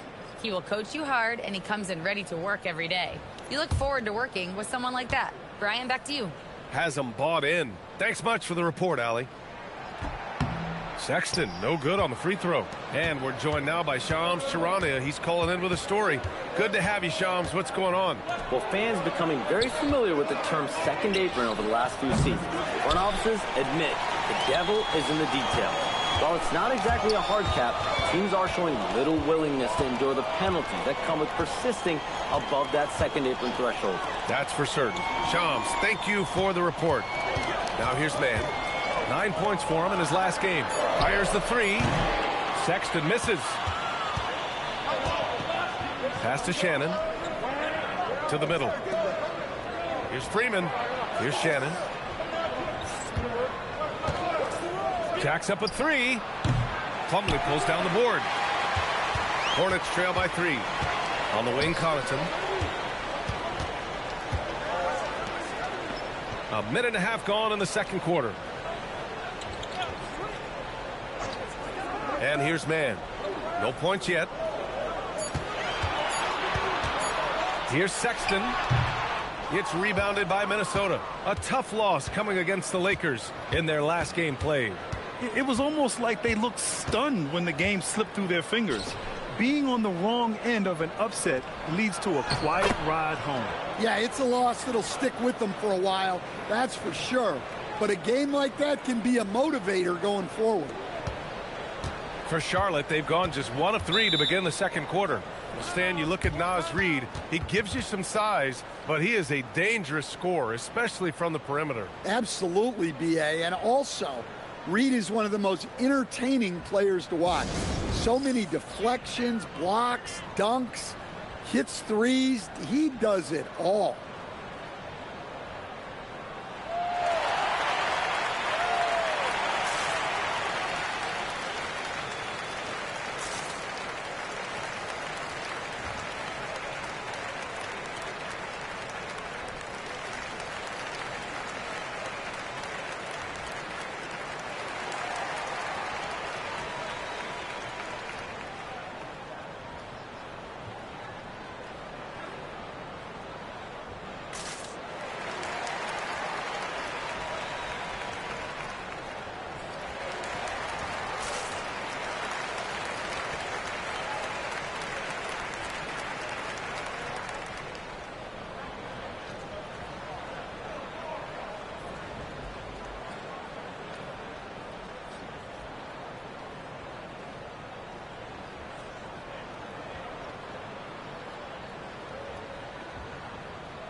And a new group getting ready for the Timberwolves. Gobert's checked in for Reed. Julius Randle comes in for Freeman. Jaden McDaniels, he's checked in for Clark. And it's Dante DiVincenzo in for Dillingham.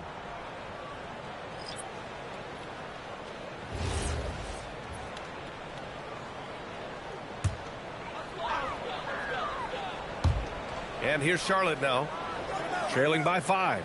Outside Sexton. Pass to Knipple. Some nice passing by Charlotte here. Lets it fly. Again, the miss by the Hornets. Coaches loathe empty possessions. You got to be able to hit the easy ones. Randle, good. And you know Coach loves seeing his offense operate at this level. Great passing out there. Miller outside. Here's Knipple. Let's go with a 3. That one goes. Now he's 1 for 2. I like Miller's vision. I mean, he sees the court well and makes really good decisions with the ball. Randle outside. Pass to Shannon. Outside McDaniels. Sends it home from three-point land. And the Timberwolves lead by 7. Look, when McDaniels can hit the 3, that really helps their spacing. And prior to last season, the Timberwolves had never won a playoff series in consecutive seasons, Stan. Yeah, and so now they make the conference finals 2 seasons in a row. The most sustained success this franchise has ever known. Wow, Julius Randle. We could feel the floor shaking on that one. Pass to Sexton. Ball outside. Ball in the paint. Yeah, inside ball has to rely on his agility. That's how he finds his way to close-range looks. And Chris Finch wants a timeout. He's going to gather the troops and talk it over. And you think back, not many point guards have combined the vision with the frame of LaMelo Ball. I mean, he's 6'7" or even taller. You think about it, it's just a short list. You think of Luka Doncic, Penny Hardaway, Magic Johnson. That combination of size and court awareness is hard to stop.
Bridges, he's checked in for Sexton. The Timberwolves also with a sub. Conley's checked in.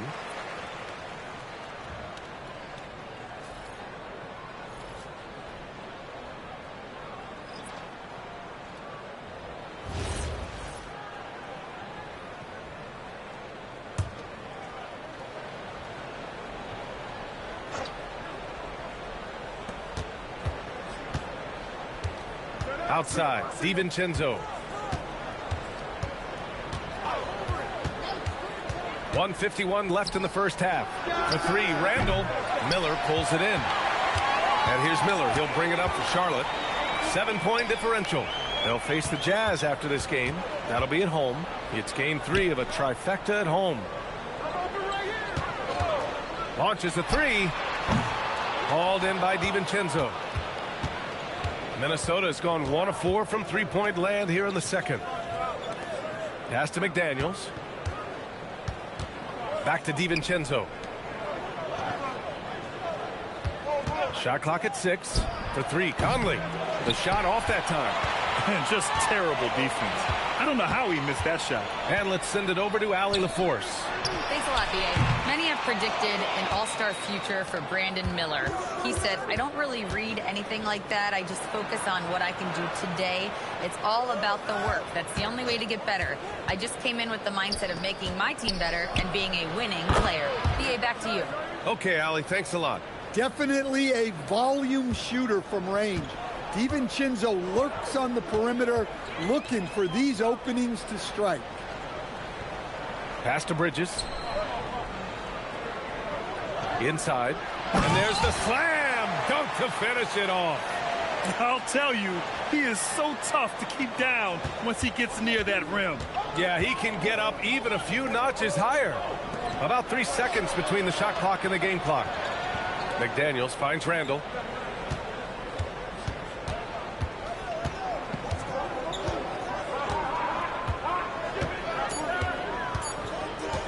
From deep. No luck on that one. And that concludes the first half. The T-Wolves on top, up 8. And join us right back here after the break for the start of the second half.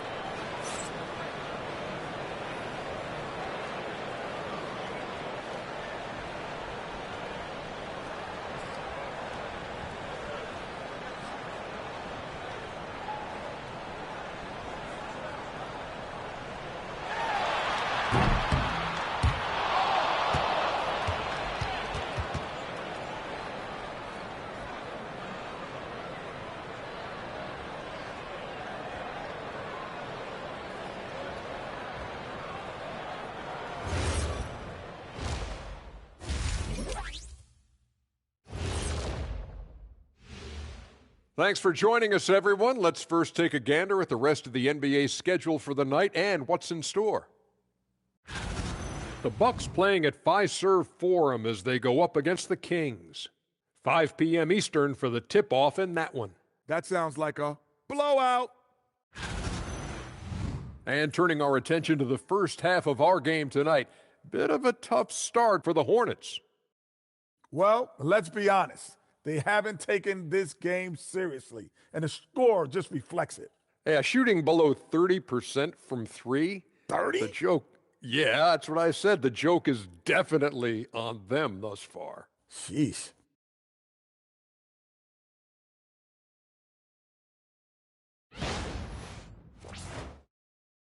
And that's a wrap on halftime. Thanks for watching as we send you back to BA to call the second half.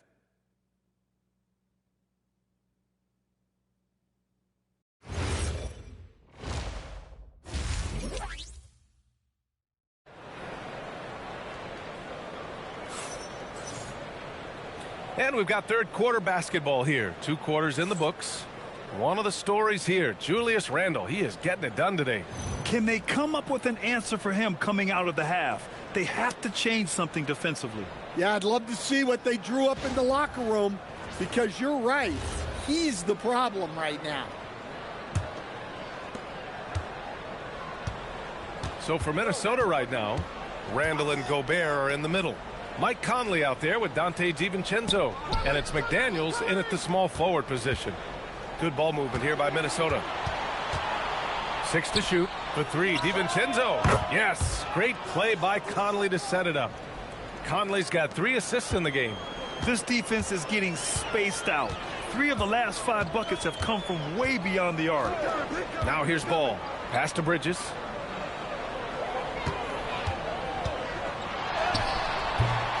McDaniels with the rebound. And right now they're +8 in the rebounding category. That's helping them run away with this. Back to Randle. Looking to end this cold spell. And it's out of bounds. They say it was last touched by Randle. And Grant, this defense of the Timberwolves, one of the league's stingiest. Well, if you look up and down their lineup, not many weak links for opponents to target. And then, of course, you've got 4-time Defensive Player of the Year, Rudy Gobert, on that back line. BA, they're tough. Ball sticks the 3. Always eager to find a bucket.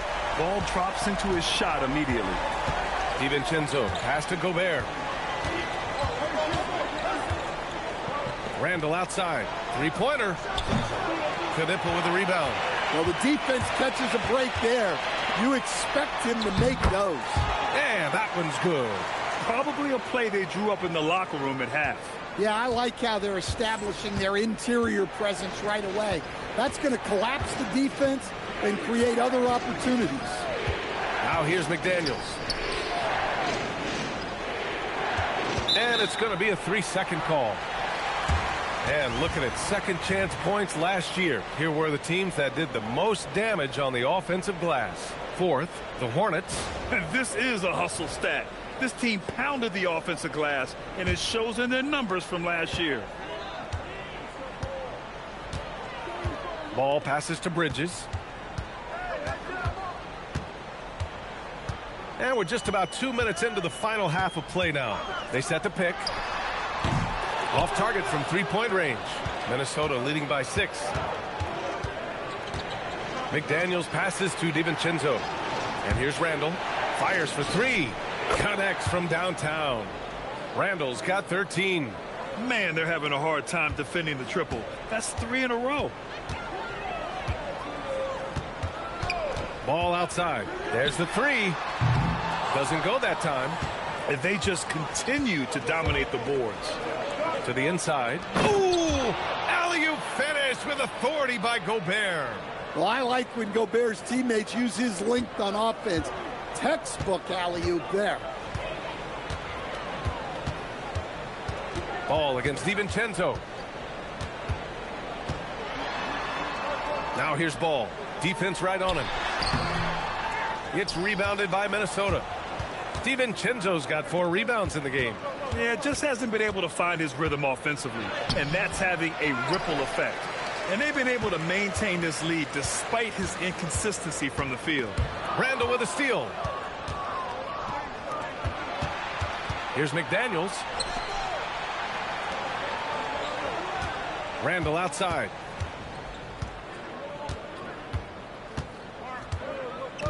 Six on the shot clock. Randall draws the double. Knipple with the rebound. Hornets trail by 11. Pass to Miller. Now here's Ball. Give him 8. Here's Knipple. Takes a 3. It's good. And the assist that time from Ball. He has 6. The playmaking ability of Ball. So crafty and skilled at finding his guys. And Chris Finch wants a timeout. He's going to take a moment to give him a breather and talk things over.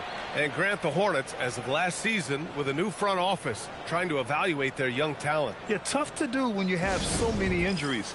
36 different lineups last season. They need help to assess and to develop.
Plumlee's checked in for Charlotte. Sexton comes in for LaMelo Ball. Naz Reid's checked in for the Timberwolves. Shannon comes in for Julius Randle.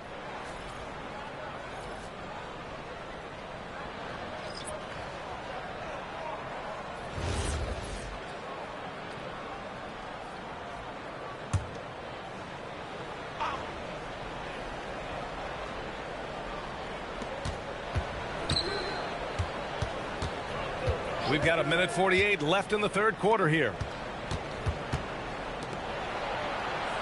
Conley looking for an opening. Launches it. Plumlee pulls down the board. Hornets trail by 8. Down low. Here's Bridges. And it's Bridges with the jam. What he might lack in height at the 4 spot, he makes up for it with his burst. Outside Conley. Pass to Shannon. That one's good, and it's Conley who picks up the assist. Shannon's got 6. They've toned down their three-point attack in the second half, looking to protect the lead with higher percentage shots. Miller against DiVincenzo. Sexton, the open look. The rebound by Shannon. And that's one he wants back, just wide open, but not able to connect that time. Pass to Conley. DiVincenzo on the wing. Good ball movement here by Minnesota. And out of bounds. Charlotte will have it. Some changes for Minnesota. Randall, he's checked in for McDaniels. Clark comes in for DiVincenzo. And Dillingham subbed in for Conley. 35 seconds left in the third quarter. Ball left side. Pass to Sexton.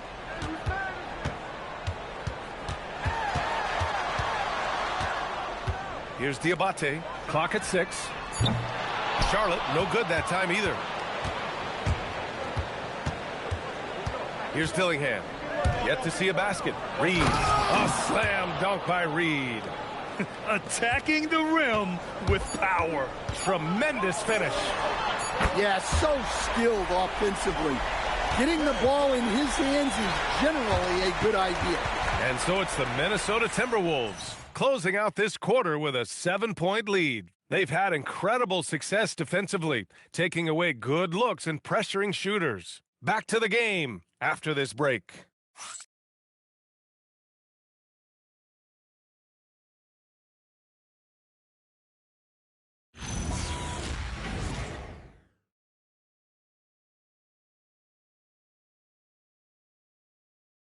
And now we have a moment to reveal our State Farm assist of the game. You know, I'm kind of stoked that this was a choice because I love this pass. A remarkable find. He put his court vision on full display. Yeah, he puts that pass right on the money and made things look easy for his teammate. The fourth quarter has arrived. So good to have you with us. We've got Ball. Also Colin Sexton out there. Mason Plumlee out there with Pat Connaughton. And it's Diabate in at the 4 spot. That's the Hornets 5. And Minnesota has possession. After the basket by Charlotte. And down it goes. 2 points. Clark's gotten his first bucket of the night.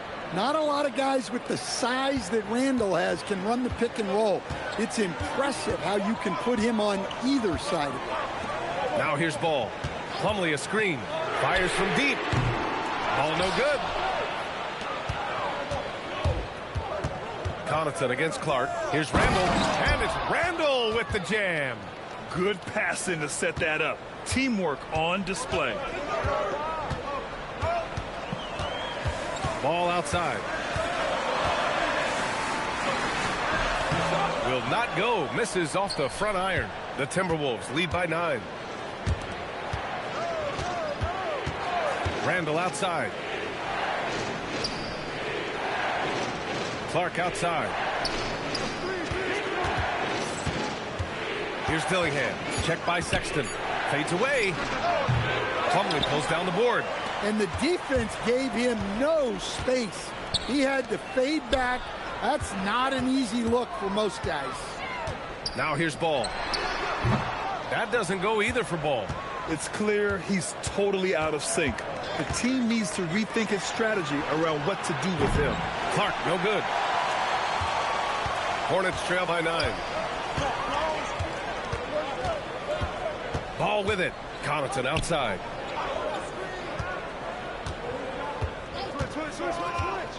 Pass to Sexton. Charlotte needs to get off a shot.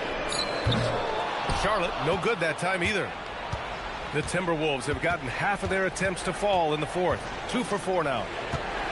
And here's Dillingham from the arc. Minnesota again missing. Excellent work defensively. That's how you guard a three-point shooter of his caliber. Back to Connaughton to stop the drought. It's rebounded by Minnesota. Shannon's got rebound number 5 here tonight. There's one principal reason why they're sitting on this lead. Rebounding. Reed, good. And Reed is a very active player. Love seeing him be this aggressive inside. Charlotte has got nothing to fall from outside the arc here in the fourth. 0 for 4. And it's Charles Lee calling timeout here. He wants to make sure everyone is aligned, given the situation right now.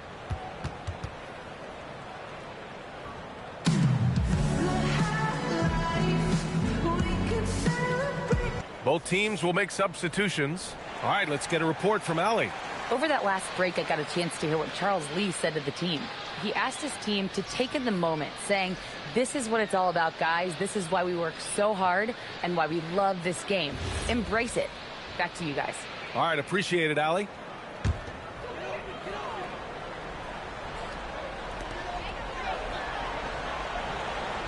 Now ball. Miller. He's off from 3. The rebounding differential is a major story in this game. Here's Gobert. Stolen by Ball.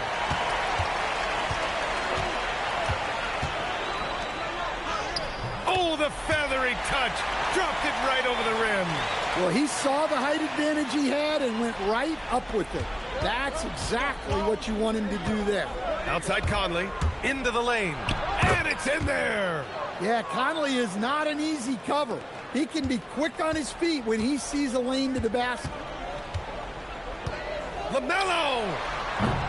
Can't hit it. In the second half, it seems like they've given him the green light.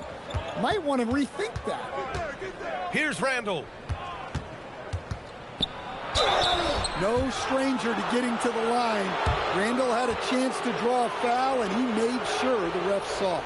All right, Grant, as someone who played for and managed the U.S. men's national team, give us your all-time starting 5. And, you know, I think I'll go with 2 of the program's all-time leading scorers, Kevin Durant and Carmelo Anthony. And finally, you have to have Kobe Bryant because of just how he reset the culture in 2008. The first one falls.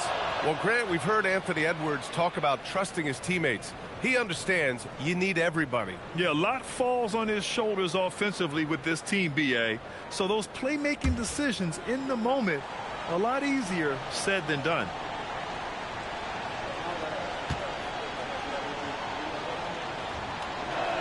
And Randall drops them both. Well, you like the steadying presence a guy like Julius Randle gives a team. He's a reliable and experienced player others can lean on out there. Bridges fires. It's good from beyond the arc. Well, you love the unselfishness. Makes the next pass and enables his team to capitalize on the possession. The Timberwolves lead by 10. Hey, this is what Randall does. His movement and strength on the interior is hard to contain. And Chris Finch calls timeout here, rallying his guys to make sure they all know the plan.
Take a break. Take a break. 2 shots.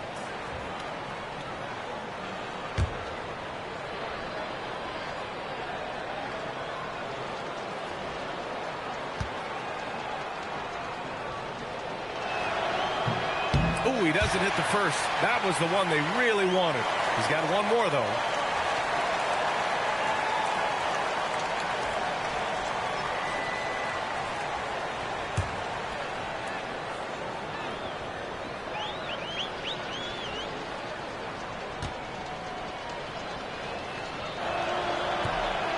So neither attempt will fall that time for him. Hornets trail by 10.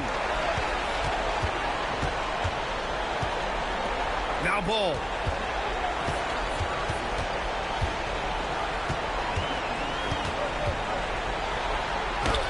Yes, it's good. Yeah, he just finds a way. Ball determined to get that bucket. Here's DiVincenzo. Randall outside. Now Conley. McDaniels outside. Ball against DiVincenzo. Ooh, the three doesn't go. And Ball will bring it up here for the Hornets. Trailing by 8. Well, that's a great pass. He has the timing and rhythm of a metronome.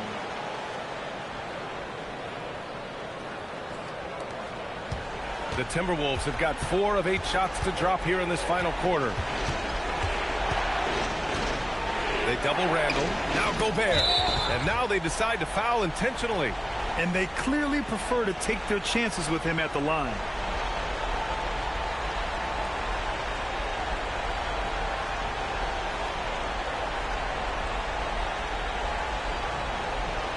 Take a break. Take a break. 2 shots.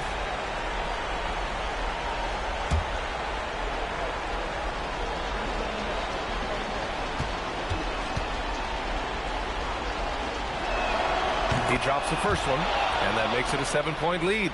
Well, you know, every team is looking for a defensive anchor. Gobert fills that role to perfection. So he goes 2 for 2 at the line, and it's an 8-point ball game.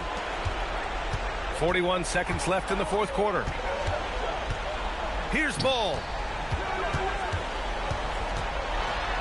Oh, touches it off the glass. Pressure's on, but it seems like Ball is not feeling any of it. And they go to the intentional foul.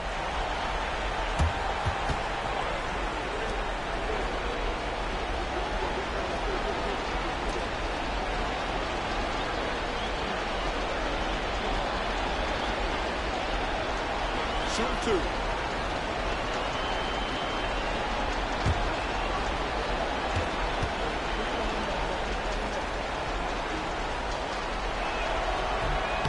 So the first one drops, and that makes it a 7-point lead. Well, DiVincenzo gives you a lot. He plays both ends, runs the floor with effort, and he has the mentality of a winner. Second free throw, no good that time. He really wanted that one. Shot clock and game clock separated by less than 6 seconds. Ball. Excellent chance, but no good. And here's Minnesota now. 13 points was their biggest lead of the game. Here is DiVincenzo.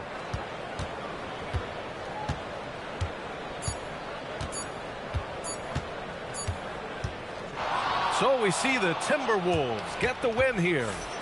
This was a hard-fought, well-earned victory for them. They had to dig deep to come out on top. Yeah, you know, some teams might buckle under the pressure towards the end. The crowd was so amped up, such a hostile environment, but they stood tall and got the win. And Allie LaForce has something for us on the sidelines. Hey, Allie.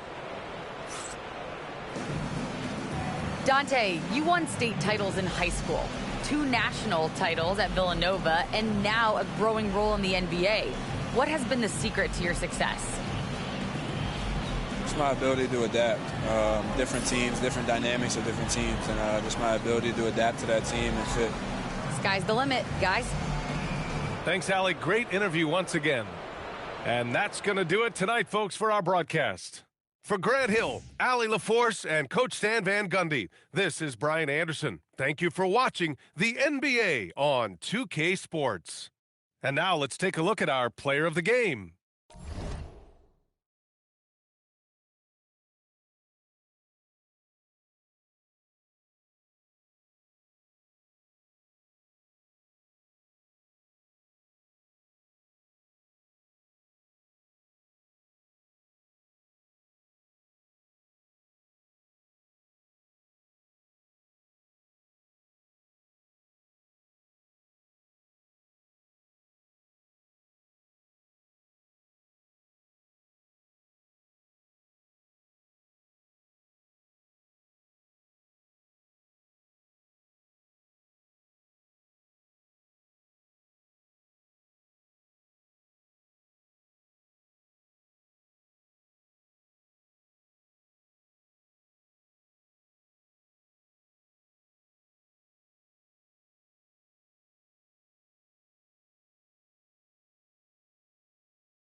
Welcome to 2K Sports Live Saturday night coverage of the NBA. Thanks for tuning in.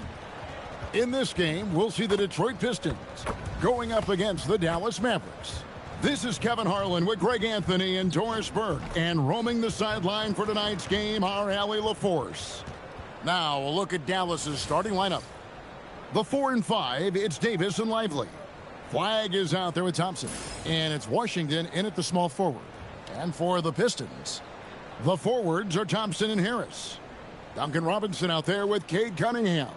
And it's Duren in at the center position. And we talk about experimenting with lineups early on, DB. What are some examples of that? Well, you can have two extremes, right, in the modern NBA. Most teams need some sort of small ball lineup that they finish with. But we are also increasingly starting to see teams play with multiple bigs on the floor. You have to be able to have multiple tools in your toolbox. Pass the flag. Now Davis. And they double up Davis. Some nice passing here by Dallas. Washington kicks to Davis. Just 5 to shoot. Thompson for 3. Thompson with the rebound. And so it's Thompson with it. He'll bring it up for Detroit. Cunningham on the wing. High arcing shot. Outside for Robinson. Bangs home the trifecta. Robinson's got the game going here with the first basket for the Pistons. And that'll start us off already. You can feel the tension in this arena. You get the sense there is a level of intensity right out of the gates. And guys getting into a nice groove here, starting to feel it. And this is partly what the game has become, right? A matter of dueling three-point opportunities. Cunningham's shot is off. Boy, a chilly start for this basketball team. They are just 1 for 4. You know, Greg, after struggling with injuries to start his NBA career, Cade Cunningham is figuring it out. And the former #1 overall pick in 21. Last season, his first All-Star appearance, and he's only getting started. Boy, just a tough time making shots. Only 1 for 5. They just need to settle in here. The first quarter of action, 2 minutes in. Here's Davis. Good work there as it goes. And Davis shoots a high percentage because he's so adept at playing to his strength. And Thompson kicks to Harris. Pass to Robinson. Now Thompson. Now here's Cunningham. He takes it in. First quarter of basketball, just over 2.5 minutes play. Can't connect from short range. At some point, do you start to think about getting others involved? It has been a struggle. And here's Davis for 3. Good on the triple. Davis has got 5. Oh, great ball movement there. Harris outside.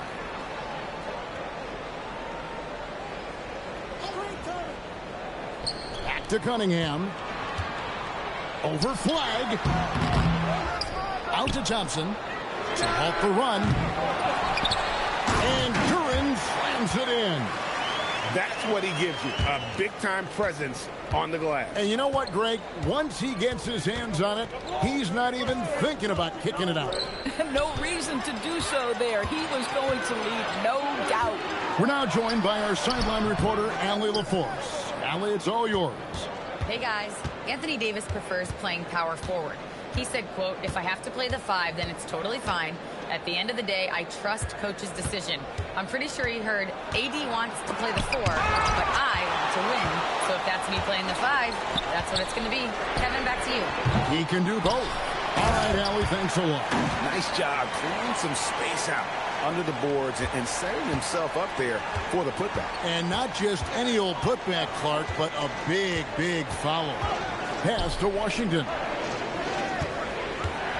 Here's Flag. Gets it to go from beyond the arc. And he likes to get in a rhythm early. Nice triple. And joining us now by phone is insider Shams Charania with some news. Shams, give it to us. Thanks. Well, the Detroit Pistons, looking to build on last season's breakthrough, Coach J.B. Bickerstaff said Cade Cunningham's leadership makes his job easier. And all that aside, Bickerstaff said their fierce style is key, adding win or lose, we win the fight. Not a team to be taken lightly. Thanks a lot, chums.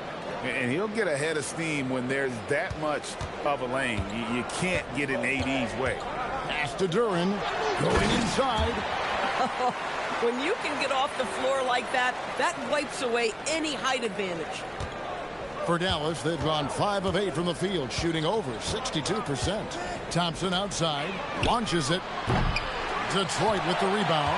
They come into this one having outplayed the Magic last game. I thought they had a solid game plan coming into that one, and then they made good adjustments along the way. I thought their game plan was really spot on, and we saw that in their scoring more than anything else.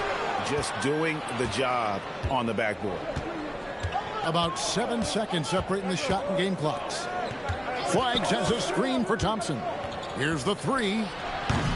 Detroit with the rebound. Duran's got 6 rebounds now in the game. Cunningham looking it over. Duran with a screen on Thompson. Here's Cunningham. And the last second attempt does not go in for him. So at the end of 1 quarter of play, still a close game. Mavericks lead by 2. And the second quarter will get underway just after this short break.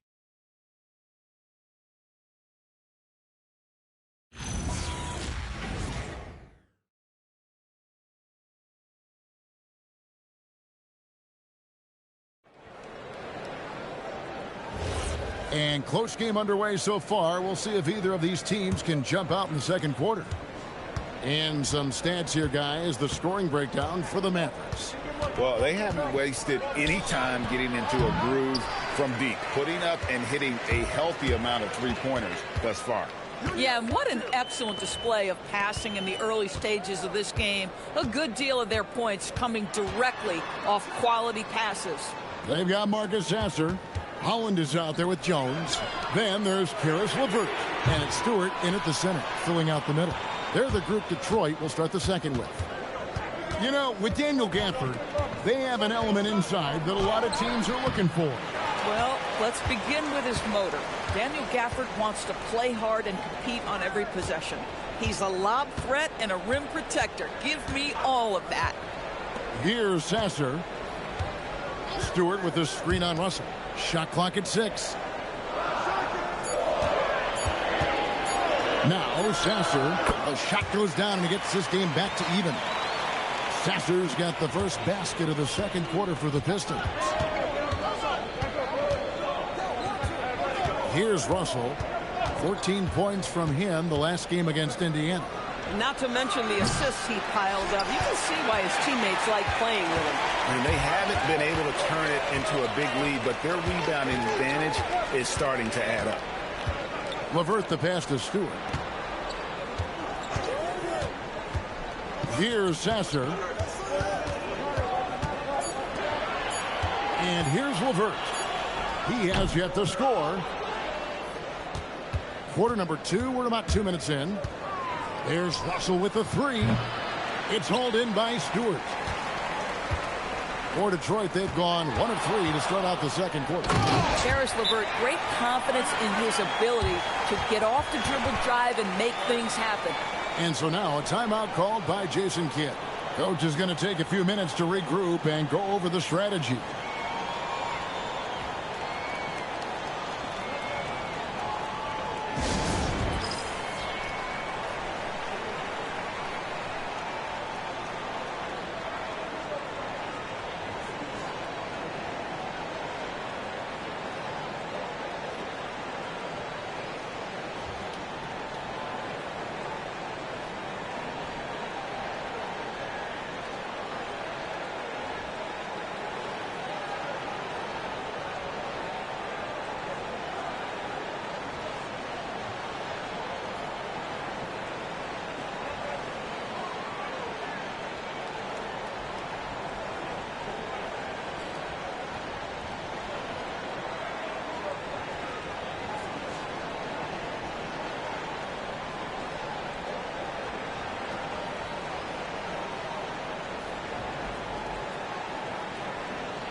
So Detroit going with an almost entire new group here. Duran, he's checked in for Stewart. Asar Thompson comes in for Jones. Robinson's checked in for Karis LeVert. And it's Cunningham in for Marcus Sasser. And a new group getting ready for Dallas. Derek Lively, he's checked in for Daniel Gafford. Anthony Davis comes in for Caleb Martin. Flagg is checked in for Najee Marshall. And it's P.J. Washington in for Christie. Here's Davis. Thompson with the rebound. Thompson's got his 4th rebound with that last one here tonight. And you look at this Mavs rotation now, Doris, a wide range of ages. And that's important, Kevin, because typically when you start a rebuild or a build, it begins with young players. But inevitably, there comes a moment in time where you think we need some maturity and we need some veterans in our locker room. So it's always better to have a blend. And so now a timeout called by Jason Kidd. Coach needs a moment to talk things over.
Daniel Gafford's checked in for Derek Lively.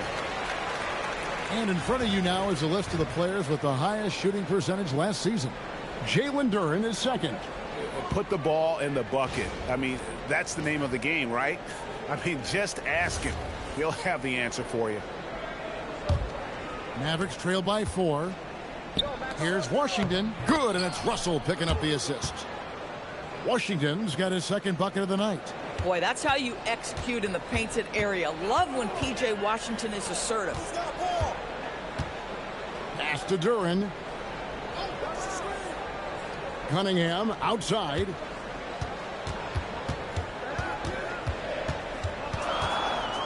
The Pistons need to get off a shot here. Deep 2 from Robinson. Offensive rebound.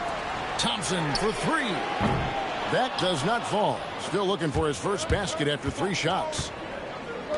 A shot by Washington, and he's wide open. Trains the 3-pointer. Washington's got 8. You know, Greg, a lot of the best scores do what's called hunting. Looking to create contact with the defender that they've zeroed in on.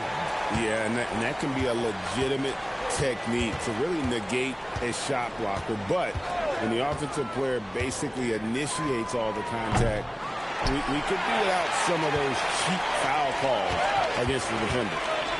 Now, here is Robinson. He picked up 15 points in their last win against Orlando. And the basket is good. 5 points in the game. And they're beginning to just flat out fall apart defensively right now, especially on the interior. Back to Russell. Pass to Flagg. Some nice passing here by Dallas. Right side Davis. Anthony Davis, too much size. A guy like this with the skill set he's got, you can keep the defenders guessing. And so the timeout here by J.B. Bickerstaff. He made the decision to huddle up with his guys and talk about strategy.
Detroit making a switch here. Harris is checked in. The Mavericks also with a sub. Thompson's checked in.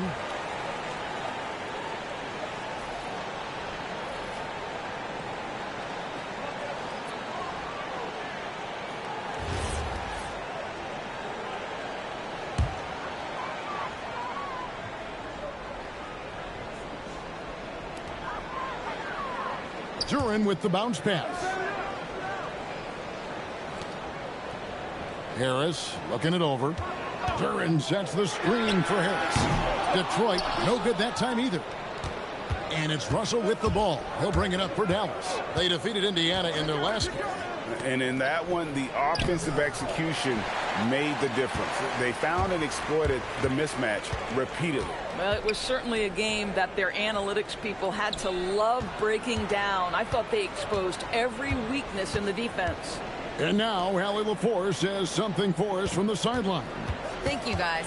This is the fourth and now longest coaching stop for the Mavericks' Jason Kidd. Kyrie Irving said he's learned from the past head coaching jobs that he's had and being with different players and seeing them improve.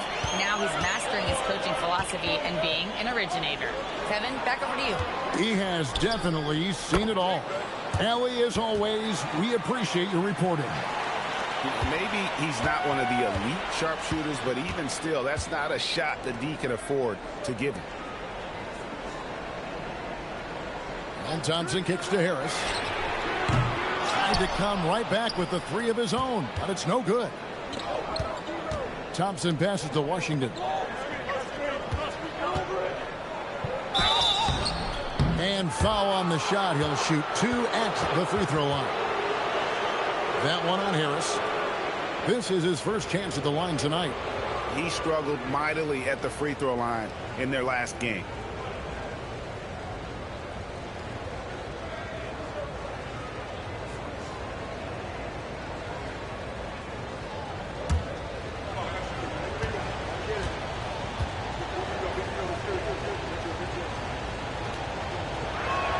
And that one falls, and that puts him up by 1 point. Mavericks making a switch here.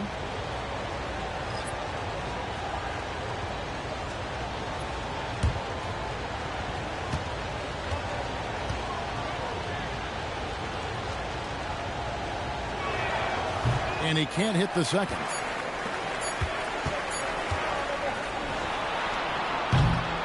And that's it for the first half of action. What's been a very close game here. The Mavericks on top, up by 1. And let's hear from Allie LaForce, who joins us from the sideline. Allie? I'm here with P.J. Washington. P.J., what will be the key for you guys defensively in the second half? Not letting them get easy routes to the basket and contesting their shots, rebounding, and not letting them get second chance points. Comes back to the fundamentals, guys. All right, Allie, thanks for that. We'll be right back after halftime for the start of the third quarter. We'll see you in just a moment.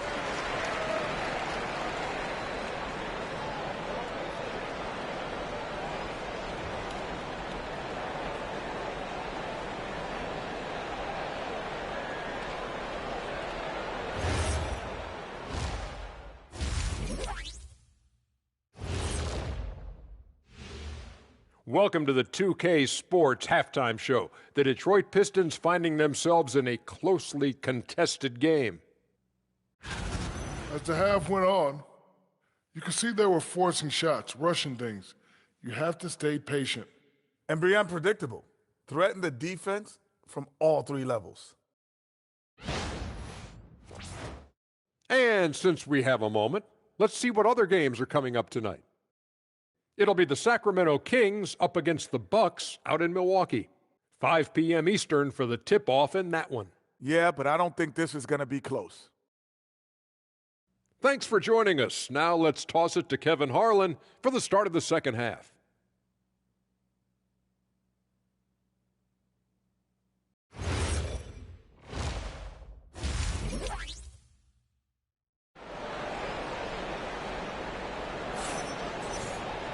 And as we get into this third quarter, as we've seen so far, neither team able to create much separation on the scoreboard yet. We've seen Jalen Duran really having a great game. Well, it didn't take him long to get that double-double. Already has it halfway through the game.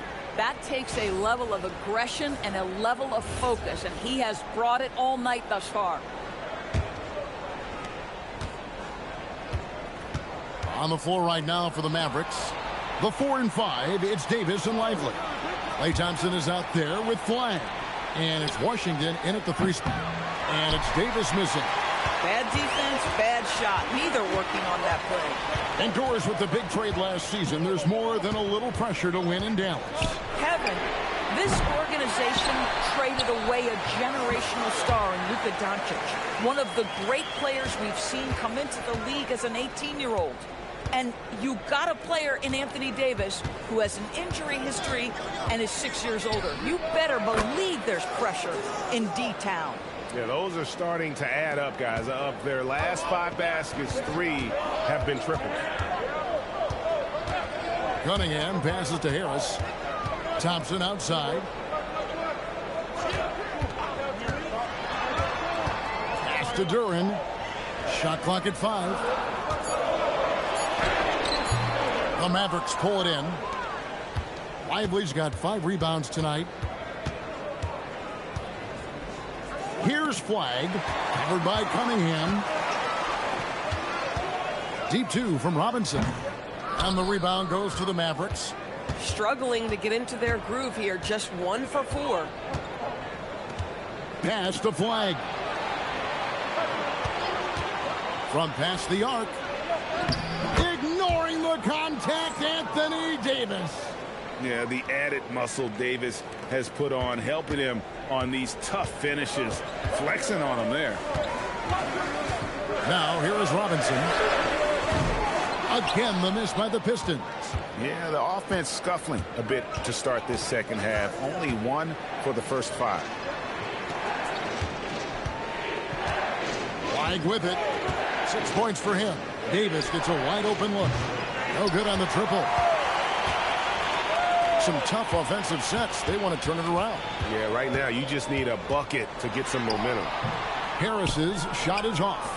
And not allowing the shooter even an inch of breathing room on that one. Right, he stays connected, and great timing on the contest. The shot by Thompson, no good. Pistons trail by 4. Harris with it. Picked up by Davis. Harris dishes to Robinson. Duren with the screen on Lively.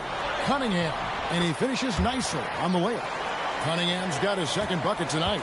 And this is the beauty of Cunningham. He can score from anywhere on the floor. That length, obviously, a huge advantage. Here's Lively. Still yet to score. Thompson for the triple. Duren pulls it in. I'll tell you, his shot has not been there, but I like the fight he's showing. Harris inside. He's guarded by Davis. Harris's shot is off. The Mavericks have gone 2 of 6 from the field here in the 3rd. Pass to Lively. Now Thompson fires from deep. Thompson from way outside. At his absolute best, Klay Thompson rise and fire on the catch. Good night defense. And so the timeout here by J.B. Bickerstaff. He's going to have it as...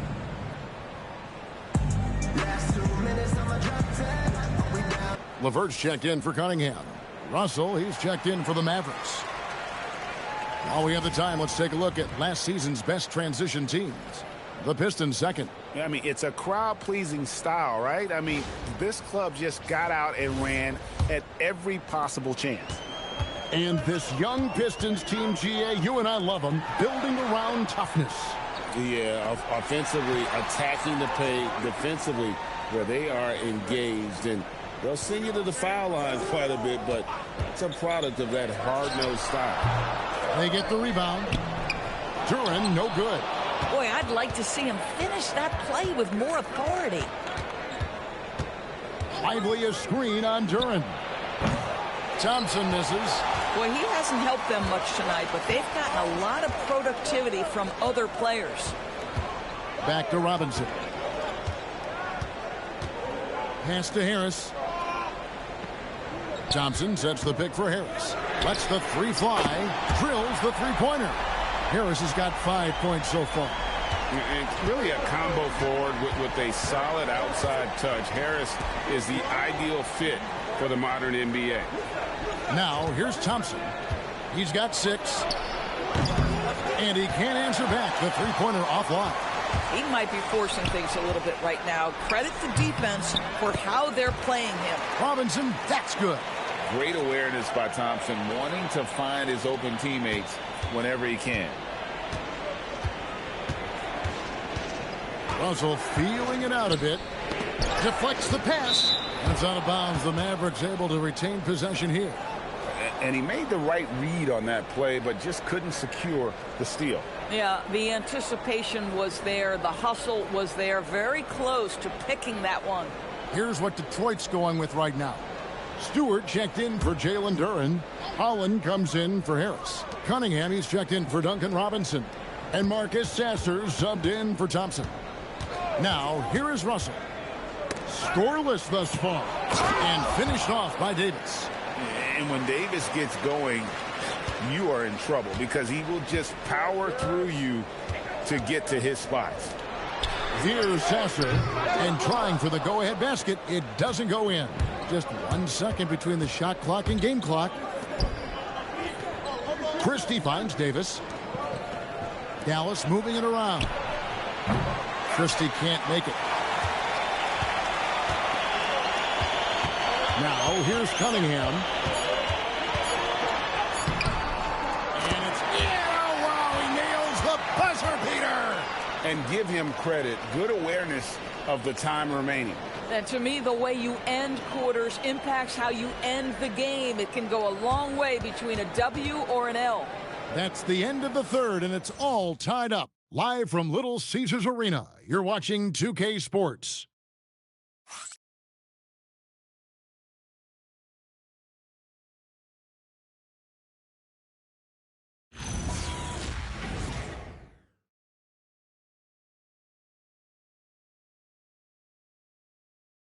And let's take this chance now to show you the State Farm assist of the game.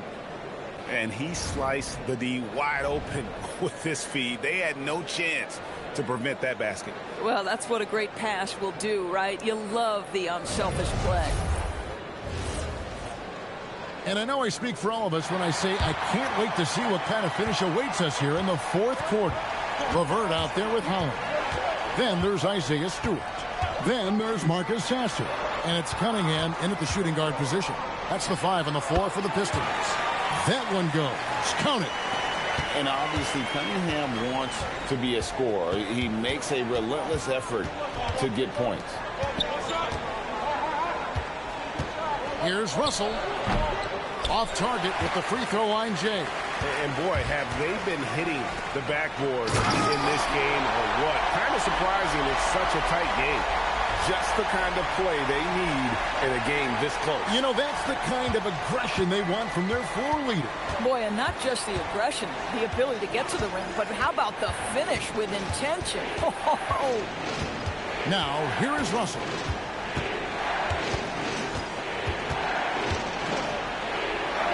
Clock up 2 there. You have the sense that D'Angelo Russell likes to play through contact. This is a tough-minded player. Pass to Sasser. Here's Holland. Launches a 3. The Mavericks pull it in. Gafford's got his 5th rebound in this one. And Marshall kicks to Gafford. On the wing, Davis.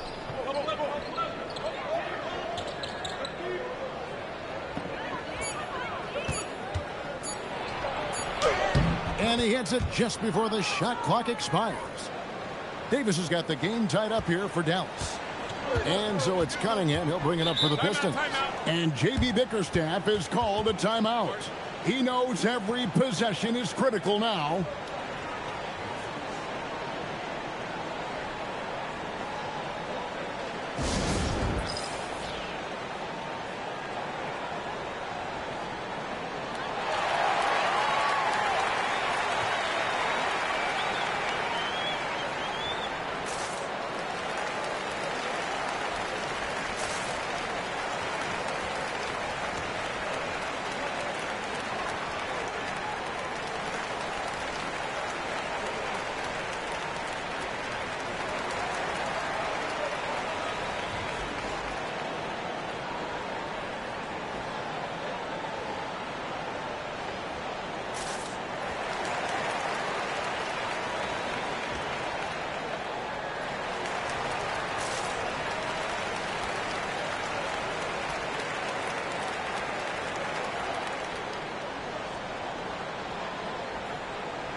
Jalen Duren.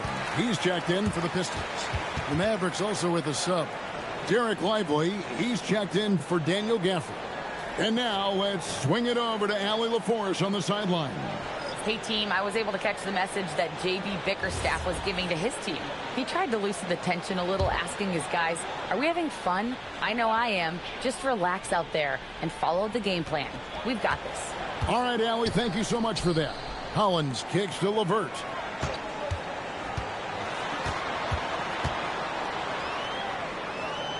Pass to Holland from outside the arc. Rebound by Marshall. For Dallas, they've gone 2 of 3 from the field to get the fourth quarter started.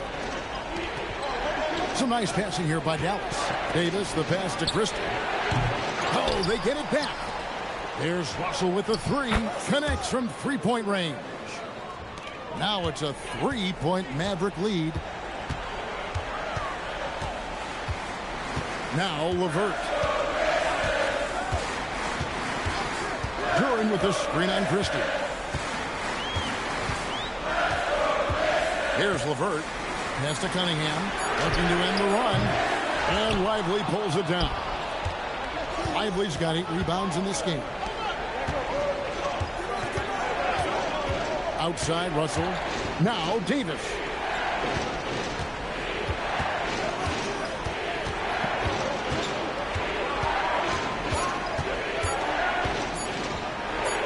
He got it right before the clock ran out. Another reason why they're up. Just taking what the defense giving him here. And timeout called by J.B. Bickerstaff. He's clearly intent on wanting to lock in and make sure everyone's on the same page.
For the Pistons, Harris is checked in for Stewart. Thompson comes in for Holland.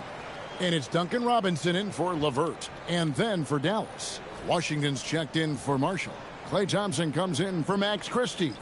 And Flagg subbed in for Russell.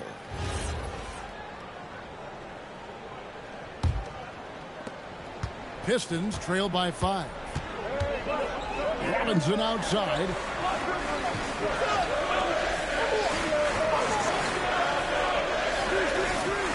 Cunningham, down he goes for 3. He really thrives in high-pressure moments. That's a big-time play. Washington's outside. Davis fires. The 3 doesn't go. And so it's Cunningham with it. He brings it up for the Pistons. Davis pulls it down. But the defense hanging in right there, making that shot really difficult. Thompson outside. Davis surveying the floor. Now Lively. Layup no good. A minute 42 left to play in the final quarter. Cunningham inside. Good. Lays it right in there. Yes, sir. Cade Cunningham embracing the role of a leader.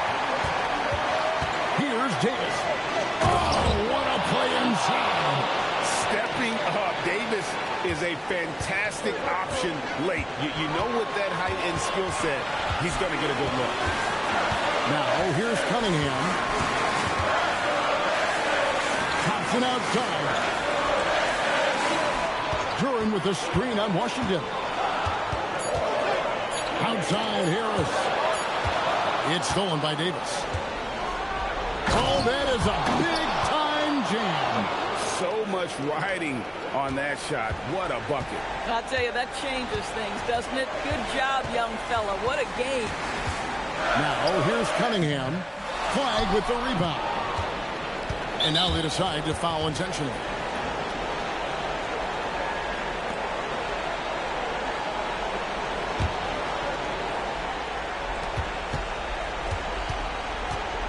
Here's Flag. Covered by Cunningham. Thompson comes with a double team. Davis. He's off from three. I'm not sure he expected to be that wide open and yet somehow comes away empty. And whenever Harris is aggressive like this, I think it's for the best because he has that ability to attract contact.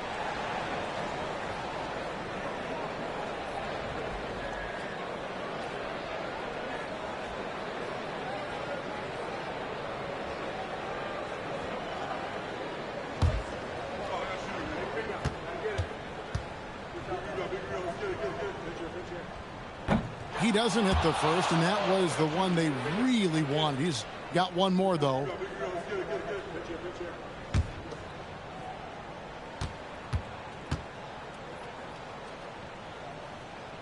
And he does get the second one. And that narrows the lead down to just 3. He gets them to within one possession, but that miss puts a lot of pressure on their defense.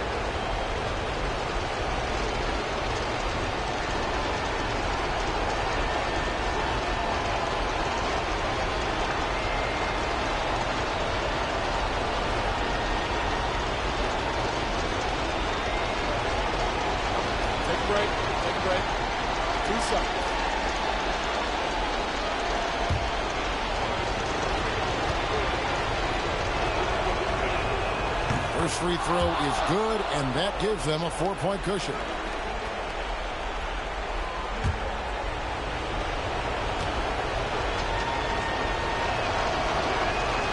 Second one is good. Getting both at the line, and it's a 5-point game. Yeah, the crucial part of those free throws is that it now makes it a 2-possession game. And J.B. Bickerstaff has called a timeout. Clearly, he's got something his players need to hear, and immediately.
Just 1 second between the shot clock and game clock.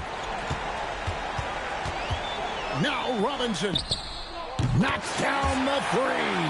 Boy, how about that pass? He put it right where it needed to be. And they need to stop the clock, so there's a foul. Honestly, just doing what they have to in order to get the basketball back.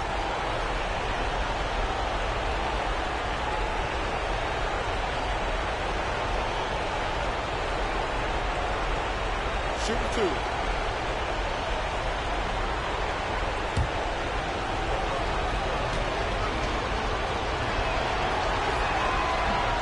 And no good is the first free throw, missing for him. We'll see if he can nail the second.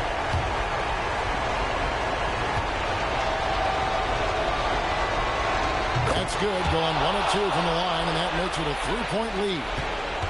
A 3 and nothing but a 3 will do here. You've got to keep your composure and execute to get a quality look from 3. And now they foul and stop the clock.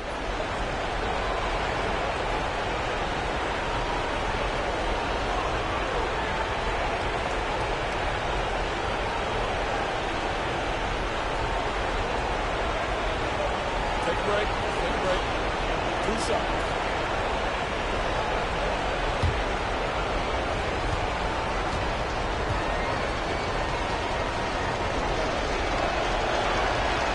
Good on the first, and that gives them a 4-point cushion.